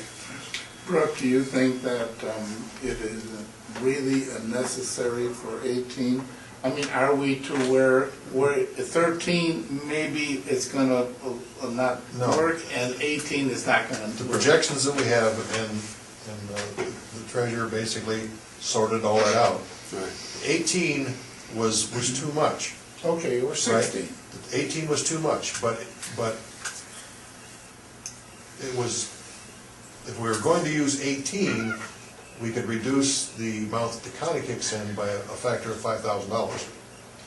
If we do not go to 18, then that $5,000 that was found by the treasurer has to be put back into our budget.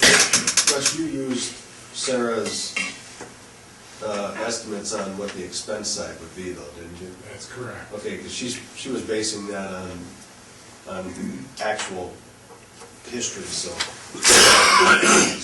So 18 is where it would be if we want to maintain the $5,000 reduction in what we pay for recycling. If we go to 16, then we would give back the $5,000.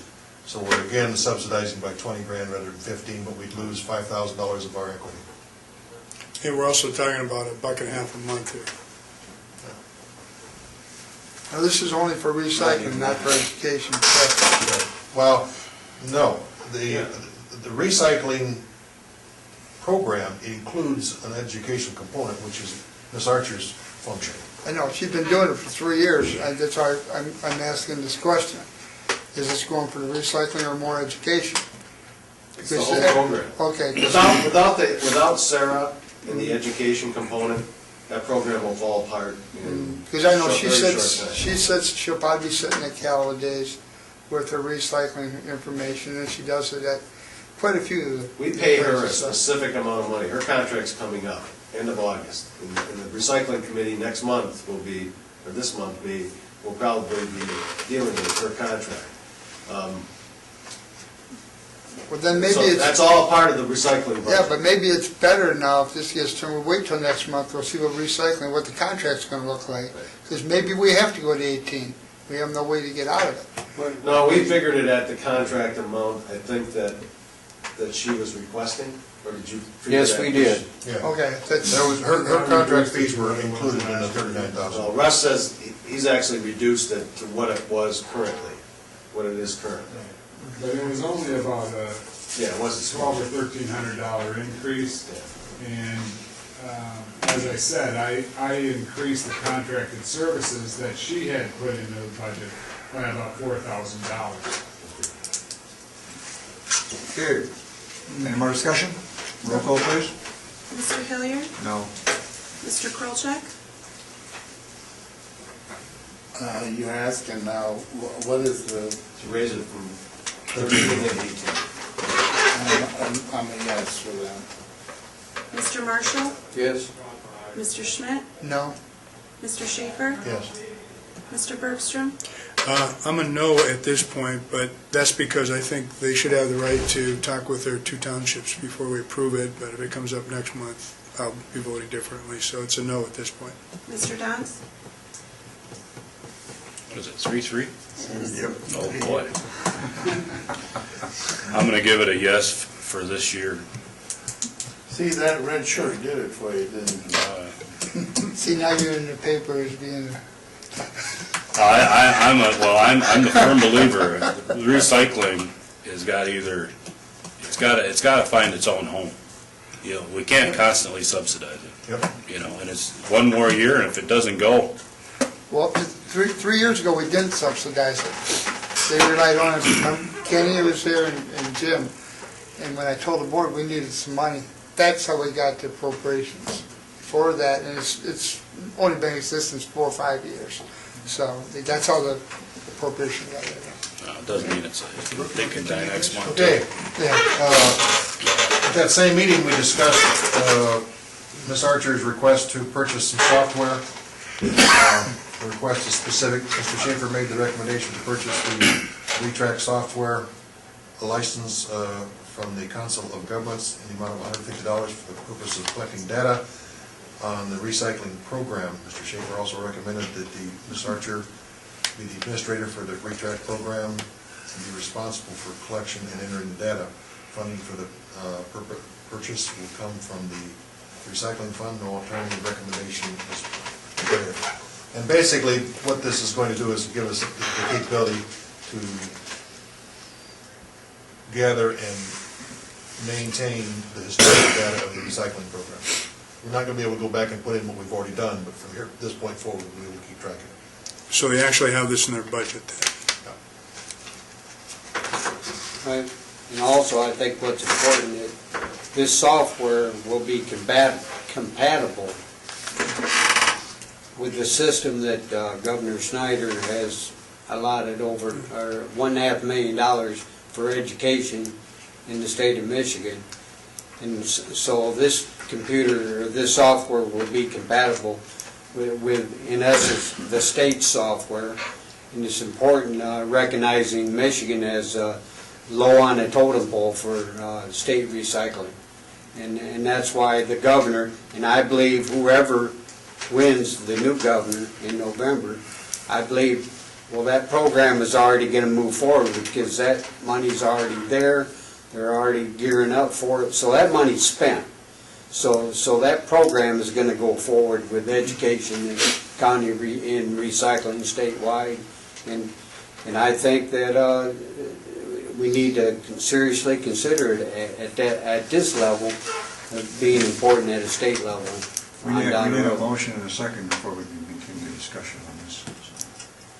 Well, I thought we did. Nope. I made that before we moved Okay, do we have a second? I'll Yeah, I'll second. second. Okay, we have a motion and a second. Now we can discuss. I it. apologize. That's okay. I said it. Well, you have more accurate information with the system, it sounds like, too. That'll be valuable. Any more discussion? Roll call, please. Mr. Krolchek? What is the, Says that right here, Jim. I can't see that. Recycling must provide software program, council funds for $150. Yes or no?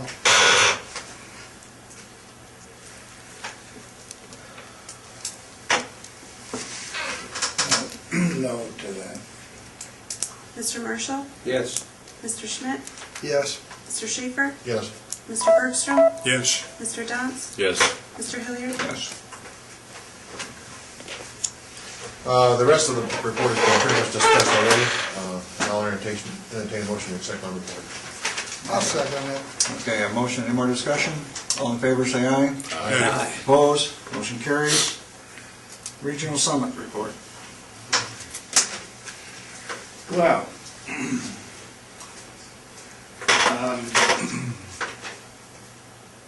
you probably all got it in front of you, but Ms. Schmeling spoke to Mr. Fetter at the Manistee County Historical Museum and invited him to speak, and he accepted, which would be the one that you got. I don't know, that's what you've told me that, which is fine with me. So, without that, it's pretty much the same.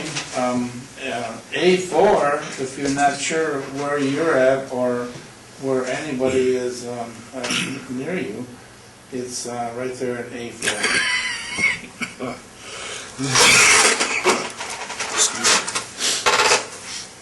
Have you got that? Everyone have the A4 I'm talking about? Page 324. Yep. I'm there. Well, I have A4 right here. Yep. Okay, any discussion on your assignments? I can give a little bit more information on the museum. They were looking for information of what we went from, and they are the closing segment of the regional summit, and we've asked them to give a historical overlook of what Manistee County looked like during its heyday, back when the lumber barons and stuff were here. And if you look around Manistee County and you see the county library, you see the Masonic building, you see all these places that were here because there was an incredible amount of money in Manistee County at that time. And we thought that would be an interesting thing for people to see as a closing of the regional summit.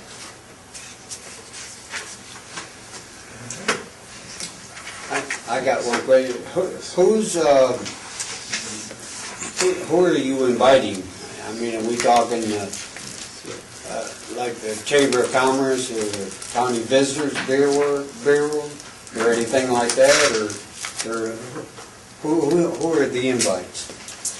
You know, and I was just looking to see if Lisa was still here. Well, it's all the public officials, anybody that's in a public capacity for the most part is in that group, and then it's open to anyone in the county. But I don't know if there's any significant mailing going to other like nonprofit groups or things like that. That's all I'm asking. Yeah, no, it's primarily to public officials. That's the primary market, but still, it's open to anybody who wants to Yeah, attend. the whole purpose of this thing from the very start was to get everyone together, all the townships, the city, the villages, and the county all together in one room to plan and actually set goals and objectives. That's how it started. It's turned more into, in the last few years, it's turned more into a reporting meeting than an actual work session where we say, okay, we're going to work on recycling, all of us together, we're going to work on this or that. But it does bring everyone in the same room, but everyone is invited to attend.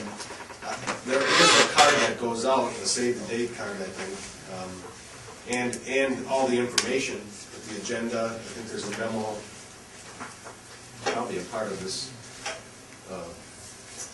Well, it says right here on A3, who should attend? Every elected official as well as members of the public and businesses interested in the future of Manistee County. So there is a mailing list, and I'm sure we have that we send that to, but There is a mailing list. I don't know how extensive that is. It's primarily public Julie and officials. Lisa were on that. Yeah, it's primarily public officials. But I'm wondering, I can't remember if we've put ads in the paper before that would talk about. Yeah, I'm not sure that's ever been done. Yeah. You know, I don't know if that would really be, September 19th of 13 or 14? 18. uh, 18. That's what it should be. if that would be something that would be doable, to invite the world. Because of The cost for the luncheon and all that's gonna, Well, the county does not pay for the cost of lunch. The only people you're paying for are the speakers. We raised the price to $18, I think, this year, or 20. I don't know what you guys did. And as a result, that will cover, now, there are some costs of incidentals. I think the county probably ends up with between $500 and $1,000 of expense by the end of this. And that's one of the reasons why I suggested it be raised to, I think it's $18. You did raise it, didn't you? Yeah, it's up. Part of the reason it's up is the location too, a little bit. It's hard to get a luncheon. We're trying to cover the cost of the luncheon is what really we're trying to do, right? And the cost of the room, which I think the room is actually free. Yeah, room's free. But, You said something about paying the speakers? no, we do not No, pay the no. speakers. Yeah. You're paying for the lunches of the speakers. We don't require the speakers to come in and Right. but in this case, most of your speakers are probably government people, so. It's $15 for the lunch, $15 for lunch. We had to up it to this year. It used to be 15, now it's 18, correct? You know this is scheduled for No, it's 15. 2013. It's 15. yeah, I was gonna say, we should change that date on the top of that. Well, we gotta go back a couple of, go to A2 and you'll see. A4, it says 10th Regional Summit, Thursday, September 19, 2013. Yeah, Which that's should last be year. September 18, 2014, I Yep, believe. that's Well, right. actually, the 19th is on a Friday, Yeah. so something's wrong here. It's September 18th, 2014.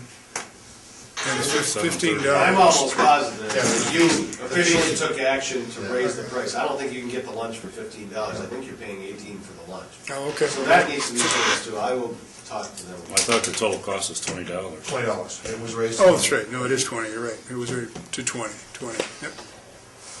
18 didn't ring a bell, but 20, I remember that, yeah. I'm confused on the date now. It's 18. Thursday, 18th. September 18th. September 18th. 18.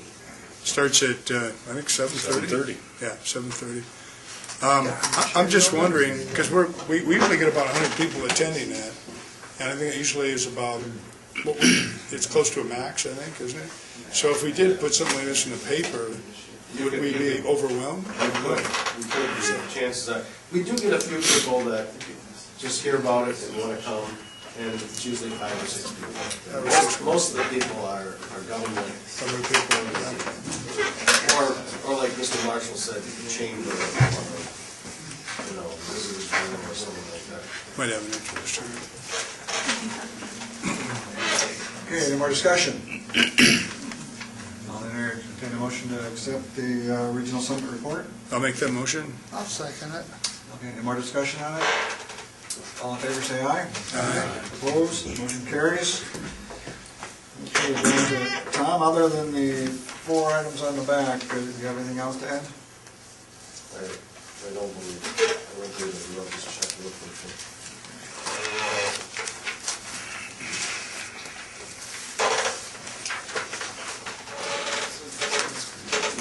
No. Okay. I have a more, just a quick update. They did a survey, they found approximately 10 acres of milfoil, and this past 2 weeks ago, they treated for the 10 acres of the milfoil on their lake. So now we'll wait and see what type of, they'll do another survey here in approximately a month to see what type of results that was. We have our meeting here this Thursday night. So other than that, that's the only update on the barrel. Was Bob Schluter going to be here for the, or is that next month? For the, next month? Okay. All right, because it's, I noticed it's in our packet here, the Area Agency on Aging. That has to be done today. Oh, has to be approved Well, today? you know, we're getting to that, we're not there. Oh, okay, all right. Sorry. Mr. Nuts, do you have anything on Bar Lake? Bar Lake, we're going to be treating on the 17th for the Eurasian milfoil, approximately 8 acres, and we'll see what the results are after that. Next meeting isn't going to be till the 4th of August. Is 8 acres the whole lake? No, Well, I'm not sure how big that lake is, so how many acres is the lake? a couple hundred. Is it I wanna really? say. Okay. Sorry. All right, moving on. Miscellaneous items. Consideration of a resolution. This is where we heard them. Okay, we're going Consideration of resolution approving the FY 2015 Area Agency on Aging of Northwest Michigan Annual Implementation Plan. As part of the preparation of this document, the state requires that all area agencies on aging must request approval of the annual implementation plan from each county board within their respective planning and service area. The Board of Commissioners has until August 4th, 2014 to approve or disapprove of this plan. We've had this plan now for 2 months. I sent it to you, I think, it was in the board packet last month, and I sent it to you separately, one or the other. It's included in this month's packet. It's a lengthy document.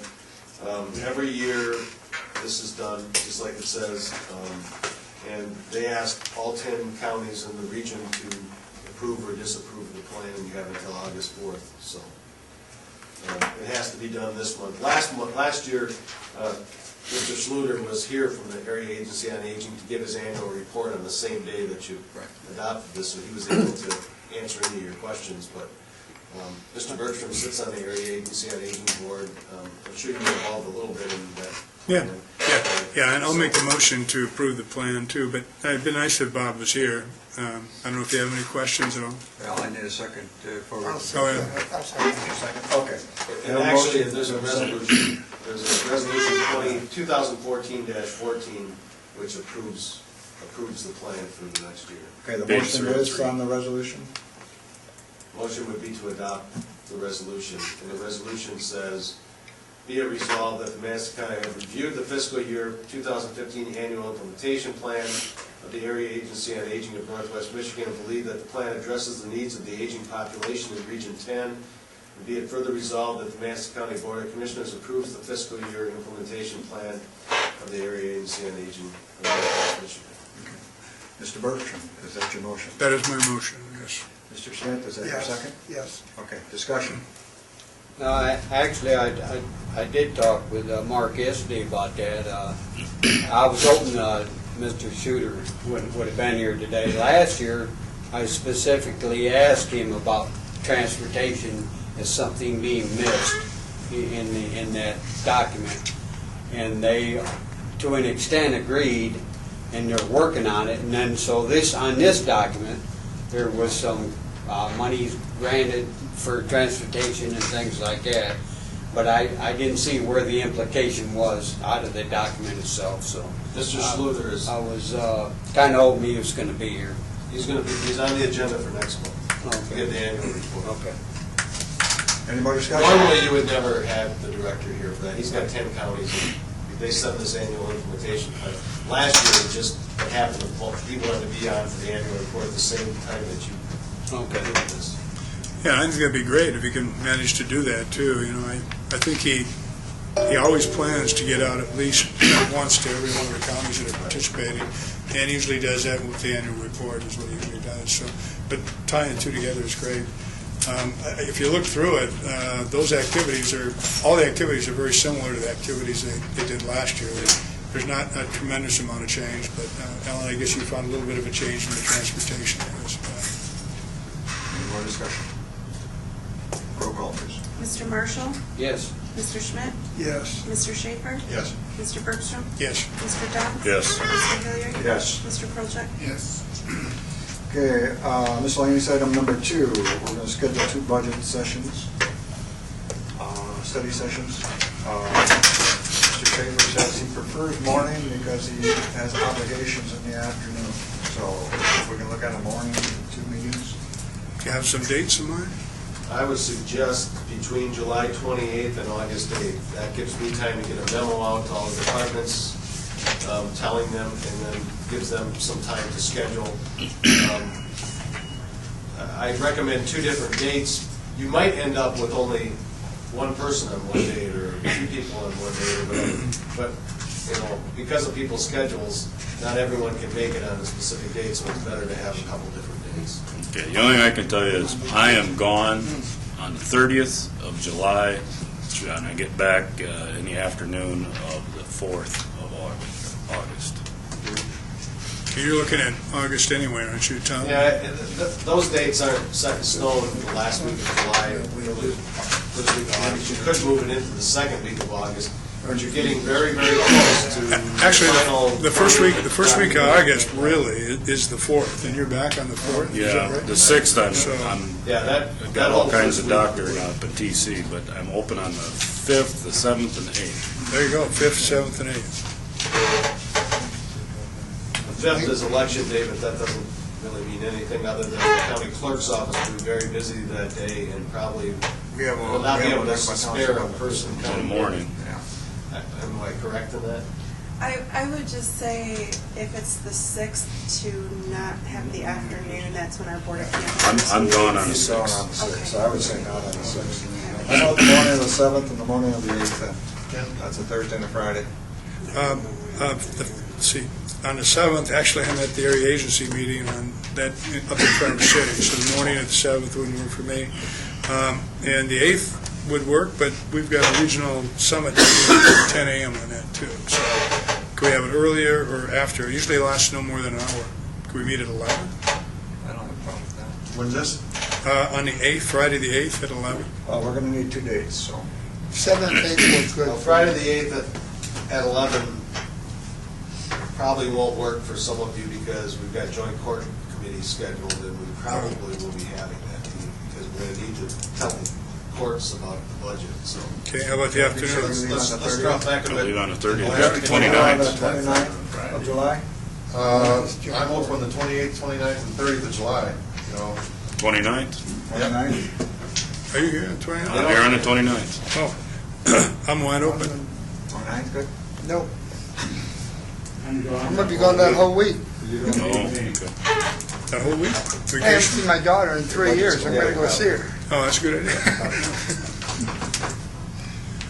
Now, if you wanna do it on the, you say. You can move further into August if you want. No, by me. What about the 4th, which is a Monday? He's gone. Who's gone? Yeah, I'm gone Oh, you're Monday. gone. What happened to the 29th? 29th, Richard's gone. Richard's gone. Do you want, is the 28th open for everyone? Yeah. Yep. Okay, pick the 28th. Just a second here.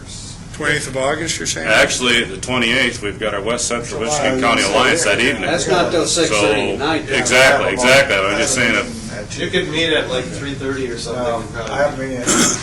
Are you talking July Central 28th? Wellness Personnel meeting, Yeah. too. July 28th. On the 28th, what would be the time? 9 o'clock. It'd have to be in the morning. We got a medical care facility. At what time? 10 o'clock? You're just never going to find a date. No.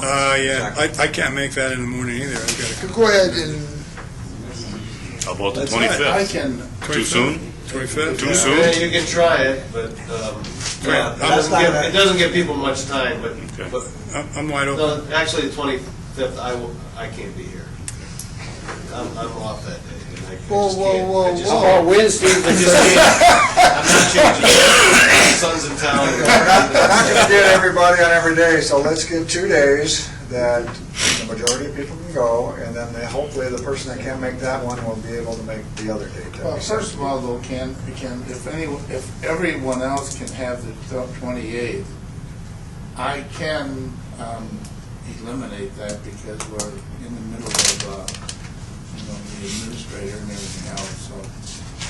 The July If I'm 28th the doesn't. only one, No, that doesn't work for me either. I've got a commitment in the morning. Okay, let's do this. 28th work for anybody. For me. Okay, 29th work for anybody? 29th. We got what? How about you, Al? I don't know here. 29th of July. 29th, I got a meeting that I can cancel. You got a meeting, okay. I can cancel. We got 1, 2, 3, 4, we got 5 on the 29th. Can you guys make the 29th, Jim? Well, I don't, I think it would work. Okay, and so, Richard, you're the only one that can't make the 29th? Okay, Correct. what time? I'm open all day. We'll do it in the morning. 9 o'clock? 9 o'clock in the morning. Okay, that's one date. Are these Okay, how If many? you want to go to the 25th, No, I can no, be here. just let me do it. 30th, you can make it on the 30th, What time did you say on the 29th? 9 o'clock. No, 9 a.m. I can make it. I can make it. Richard, can you make the 30th? No. Jim, can you make the 30th? I That's know right Jeff here, can. Jim. That is MTA, I think. Okay. That's 31st, who can make the 31st? Wow, you really hit a good week for me. I can make it. 31st and 18th in the morning. Or not in the afternoon. What do you say, the Richard, 31st? you're gone the rest of the week, right? Richard, on that week? Yeah. Yeah, you're gone all that week too. I mean, so- if you make the Okay. meeting, it's Let's go. possible, I might be able to make it, but I don't want to make the commitment and say yes. August 4th. I can make that one. That's a Monday. August 4th. Nope. Jim, you make August 4th? Yep. Alan, you make August 4th in the morning? In the morning, yes. Okay, August 4th is gonna be this next date at what time? 9 o'clock's good. 9 o'clock's good. Jeff, you won't be able to make it, I understand that. What, what'd you say, 1 o'clock? 9. He actually said 7. Okay. You got the dates, Tom? July 29th at 9 a.m., August 4th, 9 a.m. Thank you. Now, are these similar meetings or are these different These are meetings? both budget study sessions. Okay. So Okay. different This stuff will- may be well- covered at well, each meeting. the reason for the 2 days is, number one, is that Tom's gonna get all the budget, tentative budget out to the department heads. They can look it over.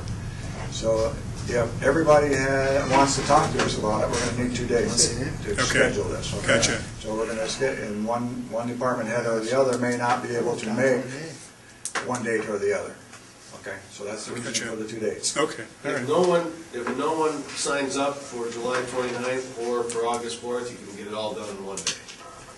Sometimes there's only 3 people that want to meet with you, so it depends.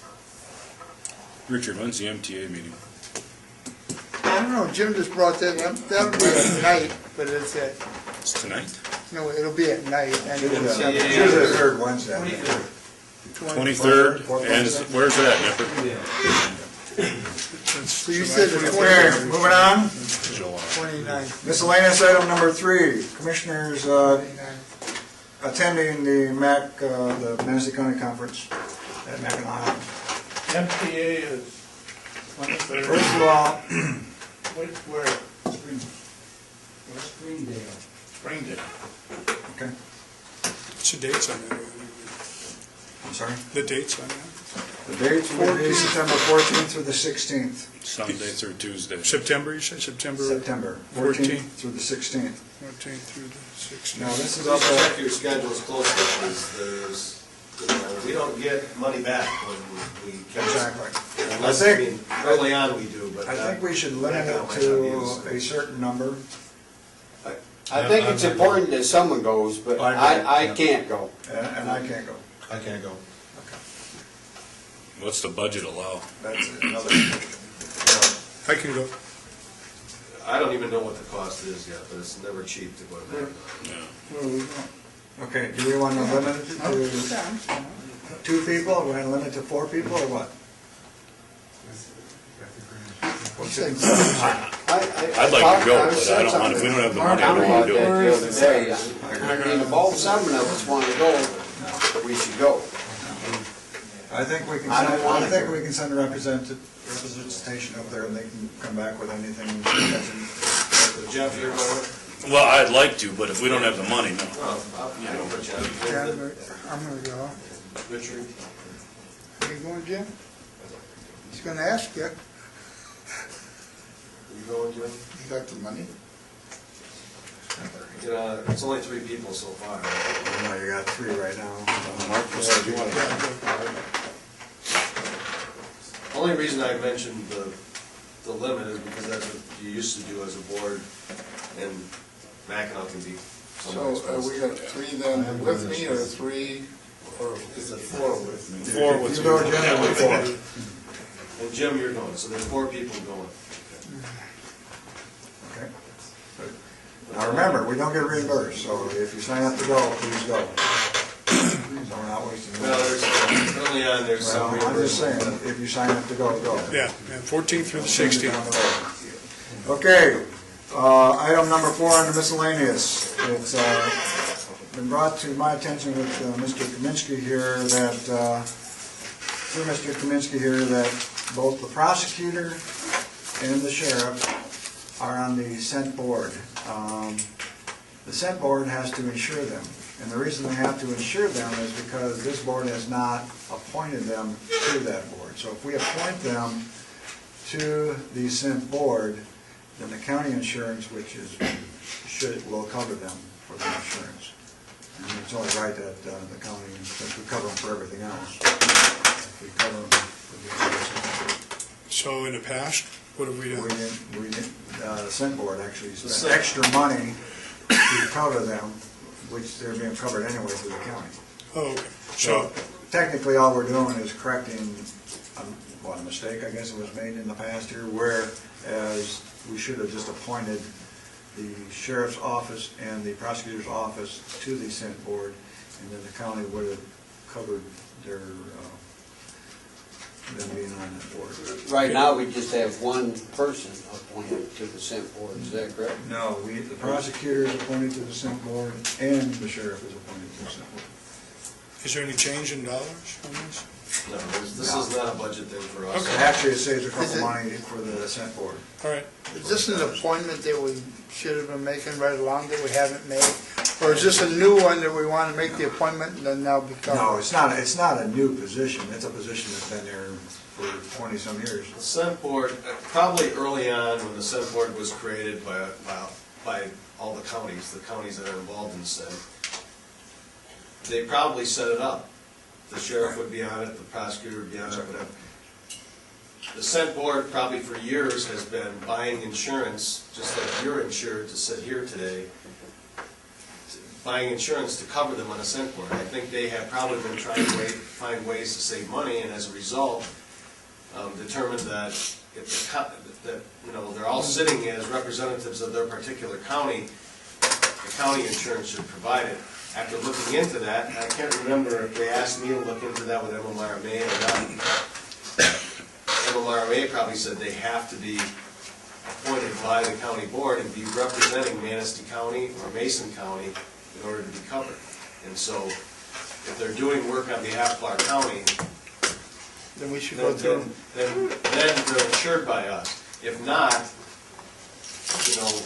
there was a lawsuit against Cent and our sheriff or prosecutor were involved, they probably wouldn't be covered. We wouldn't be able to show that they were covered that they were representing Manistee County. So all this is a simple motion just saying that you appoint officially the prosecutor, and not by name, the prosecutor and the sheriff. The county prosecutor and the Manistee County sheriff to serve on the Senate board. I'll make that motion. Yeah, I'll support it. Okay, any more discussion? Roll call, please.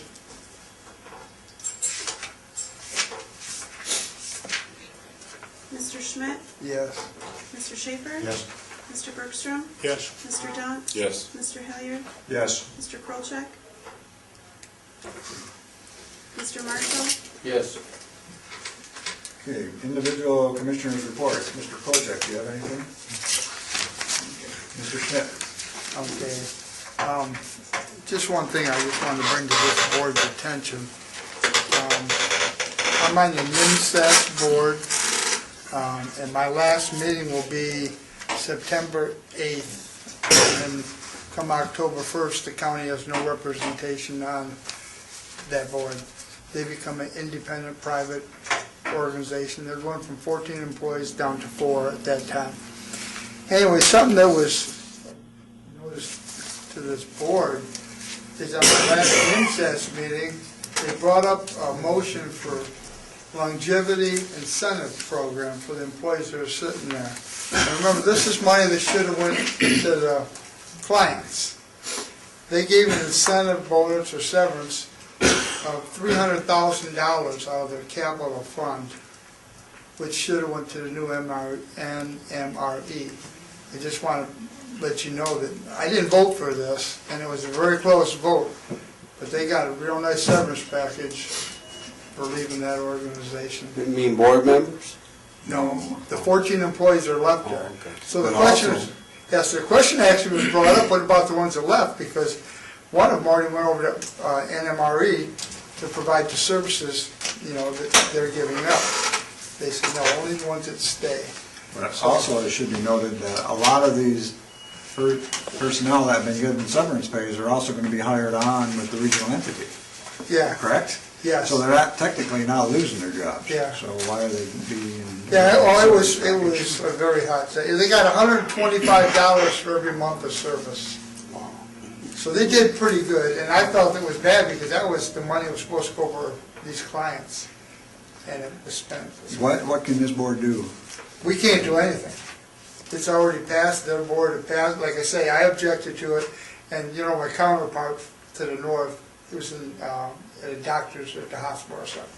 So it might have made a little difference, but it's just something that's noteworthy, and NMRE is probably gonna hear about it on Thursday when I'm there. Which surprised me, there's a couple of members that voted for this actually are on the NMRE board too. So, just a little bit of something that's going on. I felt this board should know where the money actually is going here. So, Thank you. Anything else? Richard, anything else? oh, no. That was the one with most of the money. Yeah, the only thing I wanted to say was I want to thank Tom for doing a masterful job putting together a balanced budget. I know he spent a lot of time on it, did a lot of work on it. And, I know it's not a final necessarily, but that's great. Thank you. Yeah. I had a lot of help from staff in my office and Russ throughout the entire process, so. Mr. Dawson. No, thank you. All set. Mr. Schiffman. Nothing. No? I have nothing. I'll entertain a motion to adjourn. So moved. Signatures. We have a support? Don't forget to sign your. Signatures. All in favor, say aye. Aye. We are adjourned. And don't forget July 28th, the West Central Survey. You haven't told Lisa or Julie yet that you're going to be there.